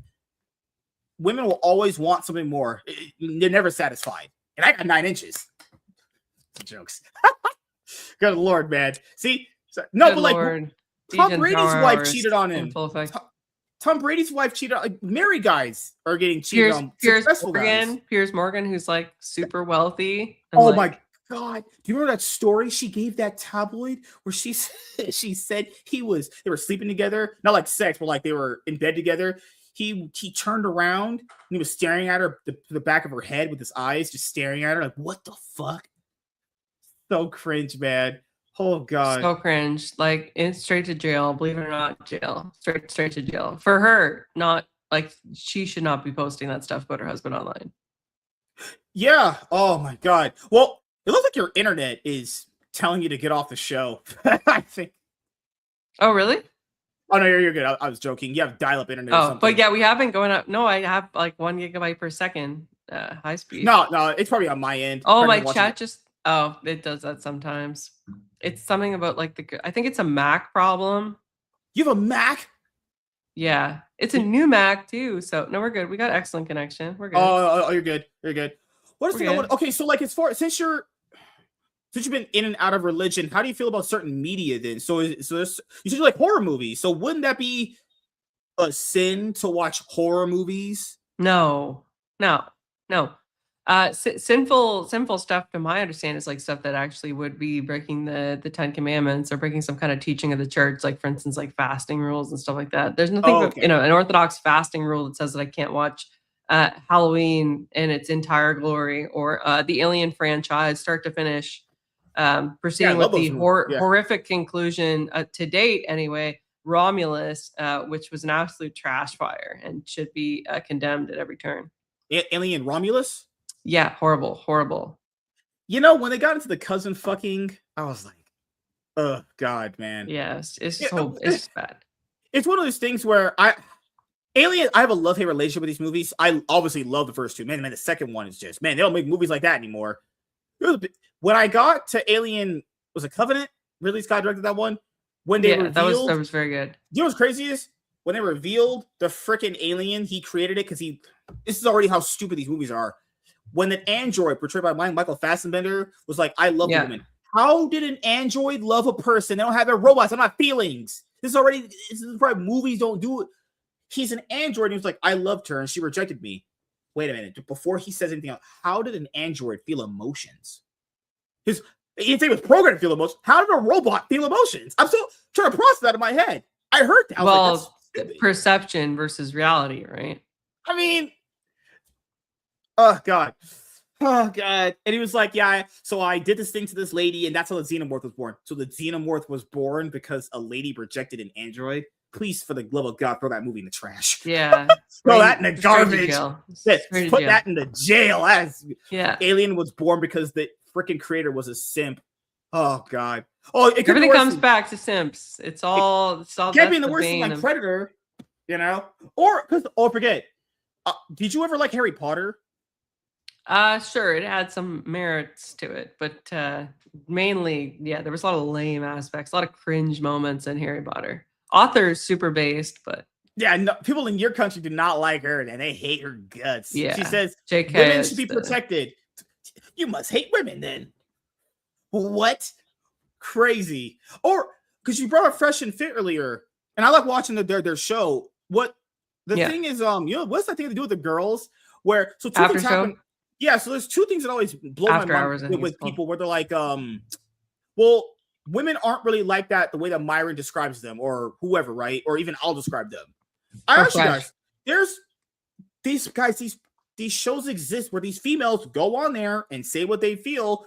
That is not like the average woman to a certain extent, but that is a common version of female you will encounter. And when guys say that's not true, it's like, how would you know? Most guys, as you know, statistically, they don't approach women. How would you know that's the average woman? You don't even approach. You can't even talk to a woman. So these retarded dudes are telling you that's not the average woman, while they simultaneously can't talk to a woman, which is that doesn't make any sense. Then when you hear them speak, you're like, oh my God. There is a truth though. There is some truth to that in that, like, okay, internet women, right? Like the women of the internet, like the e-thoughts and stuff like that. Yeah. And also like male podcast hosts and stuff. No offense. I mean, we're both on the internet right now, right? There are a lot of people on the internet that they're very different on the internet than what they actually are like. True. Yeah, I agree. IRL. Mm-hmm. I like to think that I'm generally the same. And most of my friends who actually will watch my content will agree with that. Other than they're just sucking up to me and they're completely lying. But there is got some simps out there. Yeah, there is. They're mostly female. So, I mean, there is a certain like belief that on the internet, certain ideas are like, for instance, do you use the verbiage like 304 or like red pilled, black pilled and stuff, and just like in everyday life? Yeah. Okay, so yeah, the internet has now infected your brain, and you are now an internet real. You don't know the end of the matrix. Okay. But like regular people don't do that as much. No, you're right. It's one of these things. Well, I mean, regular people still call women, regular dudes still call women whores. You know, so obviously I was joking, but it's one of those things where, like, I want to believe that guys can be better, but these are the same guys. Like, okay, so like, you brought up the I word for certain people that are juiceberg sometimes. Yeah, black people do the same thing when they go, this white person. This, that, and the third. And I ask people, what white person stopped you from getting a job, getting a car, getting your ID? What white person stopped you from learning how to read or write? What white person stopped you from living on your mom's couch, being in a gang, saying the N-word? What white person stopped you? What slavery stopped you? And then they go, because you'll always ask them, like, what can you do that I can't? They can't they'll never give you an answer because it doesn't exist. They can't give you an answer. They're always like, but white people this, and you're like, all right, you can't be saved. You're just doomed for failure, you know? And that's why I agree with certain things. Some people are just doomed for failure. You could tell them everything good that it's anything's possible, and they'll still not believe you. These people are just destined to lose. They're just it's hopeless. But there is hope out there because you said you're black pilled. I want to invent a new pill, like a gold pill, where there's hope. It's not the blind pill, okay? Whatever you do, not the blind pill. Okay. And have you heard of the blind pill? No. I heard the pills that make your dick bigger. I know those, but I don't need that actually. But this gold pill will give you hope. I'm gonna send you something. Watch it if you will. I did a debate against actually the guy that I was mentioning earlier. His name is Marte Ruelas, and it's on he invented this thing called the blind pill. And basically the idea behind the blind pill is that blind women are more virtuous because they're blind, and they're more likely to find you to be their protector and provider because they're blind. And even if you don't accept those principles, the blind pill itself is a rhetorical tool to expose feminists, because if you agree with the blind pill, then you're basically saying that feminism has made women so horrible that like men should date blind chicks. And if you disagree with it, you're a covert feminist because you think for some reason that like, you know, men shouldn't go for blind women because they're preying upon them and they're predators for doing so. So it is a very fascinating debate. I won it by a landslide. And he in the intro pulls up a video of his mother who has passed and cries. It is the most bizarre debate that I've ever taken place in. And if you would like to have a good laugh, I highly recommend that you watch it. So, well, our first debate will be on what's the best horror movie ever. So there you go. All right, I'm gonna debate. We're gonna have a debate. Cool. Oh no, God, no! Are you a master debater? Is that what you are? You're a master debater? No master debating. Good no Lord. master debating. No, thank you. Yep, you are celibate. No, nothing. You're all. I don't comment, but I will not be knocking boots with a man before marriage again. Oh, because do you go to church every Sunday then? Yeah, and Wednesdays too for catechesis. What the hell is that? It's like in the Orthodox Church, there's 2 stages. So there's the catechumenate, which is like you're on your way to baptism, and then there is baptism. So once you're actually baptized and you're able to participate in the sacraments like the Eucharist, communion, gotcha. Stuff like that. Okay, that's what we call it, Eucharist, is communion. So for that, they make you go to the classes where you learn about the faith, and like they have like a marriage. Right now, we're doing a marriage catechesis where you learn about the sacrament of marriage for like 5 weeks. That one's pretty fun, right? Yeah, and then after they do it's not a Bible study. Some churches do Bible study. We just get right into it. We read Orthodox texts, like we read The Ethics of Beauty last year, and now we're reading Our Thoughts Determine Our Lives by Elder Thaddeus. It's a super intense, basically it's a learning exercise. It's a book club. It's an Orthodox book club. Since you are religious, faith crash course. I wanted to ask you, what are your favorite Bible stories then? My favorite Bible stories? Geez. I really like Revelations. Kind of reflected in real life. Revelations, that's where we're all gonna die. I love Revelations. We're all dying. In the sea of fire in that book. I know, but I think, okay, hear me out here. Hear me out. I think that Revelations really shows you the contrast of like a life where your entire earthly existence has been ripped away from you, and you have no choice but to grapple with like your life with God or not God, in the case of hell, which is the absence of God in the Orthodox faith, right? I think that's really beautiful. People find it very horrific, but I think it really shows you yourself in terms of your relationship with God, because you'll realize from reading that book how you feel about it.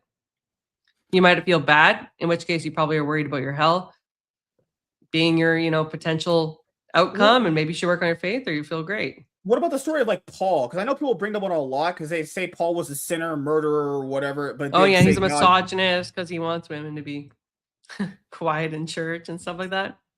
I mean, I'm correct. Right. Doesn't the Bible it says that women should learn in silence, where women should be in silence or something like that? Like men should be leading. This is since biblical times that this has been a thing, Cain and Abel, isn't that the Bible too? I'm pretty sure, right? Yeah, I love that story. Duality in man. I love that one. Right after Genesis, isn't it? I mean, I haven't Protestant outed in a long time. I do read Bible verses daily, but it's not like I don't pick up the Bible and just like sift through it, every day. I don't have that much time on my hands, unfortunately. So when are we gonna get AVG versus the 20 liberals on Jubilee? When are we gonna get that? I would love to go on Jubilee. I have to update my passport.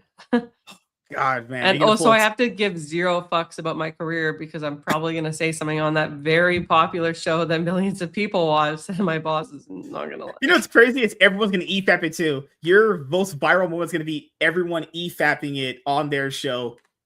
And it's going to be constantly on Twitter viral. Oh my God. You're going to be famous. You're going to be internet famous. Yeah. Lady. I'm just still waiting for that moment. And like in horror, I'm like, please don't let that happen before I get enough subscribers to decently sustain myself on my YouTube income, please. That's the balance, right? Right now it's pretty good. But I do have people that review my debates. On average, usually I have like 1 to 2 channels that review my debates. So I feel incredibly fortunate for that. And I feel incredibly fortunate. Like I just started doing this regularly in, I want to say January to February, when I really started doing it a couple times a week, and I'm already at 810 subscribers. So I feel incredibly fortunate. Most people don't make that in years of being most people on. give up. That's because, speaking about statistics, most people give up. Like I think they did a study about it recently. About 90 to 95% of people who start doing this give up and don't even reach like 100 subs, like let alone 10,000 subs. Because I think people realize, people always say, oh, it's easy. I always tell people this: if you think whatever I'm doing is bad or whatever, how about you show me how it's done? You prove it. Then. And when they do it, they go, wait a minute, that's not easy. And people say, but I got subs easy. That's because you got lucky. There's people that get lucky and hit it faster. There's people that do it like us, where it's a daily thing. You might get a subscriber a day. You might get no subscribers at all. You might get 10 a week. You might get none a week. It's just one of those things where this is a thing where unless you actually do it, you just kind of really won't know the full scope of it. Because people can always say what they think about it, but it's one of those things where, hey, being on camera and giving out your thoughts and being entertaining and funny, it's way harder than being in a chat. Well, in a chat, I can perfectly conjure up my thoughts in a chat as far as just exposing them on a stream to a lady once in Canada. Your prime minister dates Katy Perry. Justin Trudeau is a freaking laughing stock. Oh my God. Don't get me started on Justin Trudeau. But yeah, I guess like we should probably wrap it up. So you're right. Sorry. Yeah. So last few things. But I wanted. Go ahead. Sorry. Go ahead. No, ladies first. I'm chivalrous. Yeah, I know. I was gonna say, I think the major thing too is like, if you're going to do YouTube, you do need to be committed. Like I had to get a whole separate ass insurance policy for my condo just because I'm doing YouTube. I gotta, a sure microphone and stuff. I'm in it, man. I've got to recover these costs. I have no choice now. So hey, when those AdSense checks start coming in and they're $150, people say that's not a lot of money. Hey, when you're able to pay a few extra bills and you can save a little bit of money here and there, that definitely adds up. Extra money you're getting just for doing a hobby is always good. I don't say it's a bad thing. Last two things. First things first. Do you have anything planned coming up that you would like to let the audience know about before you head out? Yeah, I actually have another podcast appearance on Thursday. It's supposed to be at 11 EST or 8 PST if you follow that. It's going to be on the People's Party podcast, Nora Christine. So pretty cool. She's a Republican chick. She does like a lot of, I think we're probably going to be talking about Clancy because that's what we've been talking about on X. And then, I'm sure I'll have another debate coming up. I'm trying to set up a debate on master female debater. luxury goods and economics. That one's in the back sphere. And then I've got another one on subjectivity, but we're trying to label it down. We don't want it to go into morality because that would be an apologetics debate. So, oh God, morality is always, those debates are always crazy. I just can't do it. I literally can't do it. I'll never have a blessing on it. I can't do it. I can comment on it, but like, can I debate it? I can't do apologetics debates. So yeah, because then morals start getting to like, well, why do you support Amazon or they use child slave labor? It's like, dude, nothing I can do about that. I just want to buy something on Amazon. It's not that deep, bro. it's like not even it's not even that. It gets down into like basically biblical interpretation, and I will never have a blessing to do that as a woman. So yeah. No go. Last thing is, do you have any shout outs you want to give to anyone in particular and anything else you want to say before we head out? I'll do that on my own stream. I'm not good enough. Oh, okay. I'm behind the paywall. If you want to listen to me read off my super chats, then sure. But I was just gonna spare you the time and energy and do that since the stream will just continue anyway. On OBS. Okay. But yeah, I already posted your link in my chat. Do you want to tell my audience anything about you, what you've got coming up? I do podcasts and game streams. That's what I do. I stream pretty much 6 days a week. If I was a person that entertains you or you happen to love what I said here on my end, subscribe if you want to. I always tell people this: subscribe if you want to. You don't even have to do it because I'm telling you to. If I provided you something, then I'm glad you could be coming off the ride. Because, how often do you see tall, rich, good-looking white guys, 6 feet tall, driving Lamborghinis? How often do you see that? Oh, so are they on YouTube? Probably not. Yeah, that's crazy. That's true. They're right on YouTube. Also, they're probably not on YouTube because they're like, they've got they don't need to be online. Like being online is tough, and especially if you have high exposure, like if you're a high net worth individual. Yeah. I like people who have fun. People sometimes take themselves a little bit too seriously. I am trying to have some fun here sometimes, also being somewhat serious too. Also, I did follow you on Twitter. I'll do that right now. She didn't follow me, guys, on Twitter. It's okay. I'll follow you back. Jeez, God, man. Stop rubbing it in. What the heck? Damn. Her dad said she can't follow too many black men or he'll disown her. That's how it works. No, he never said that.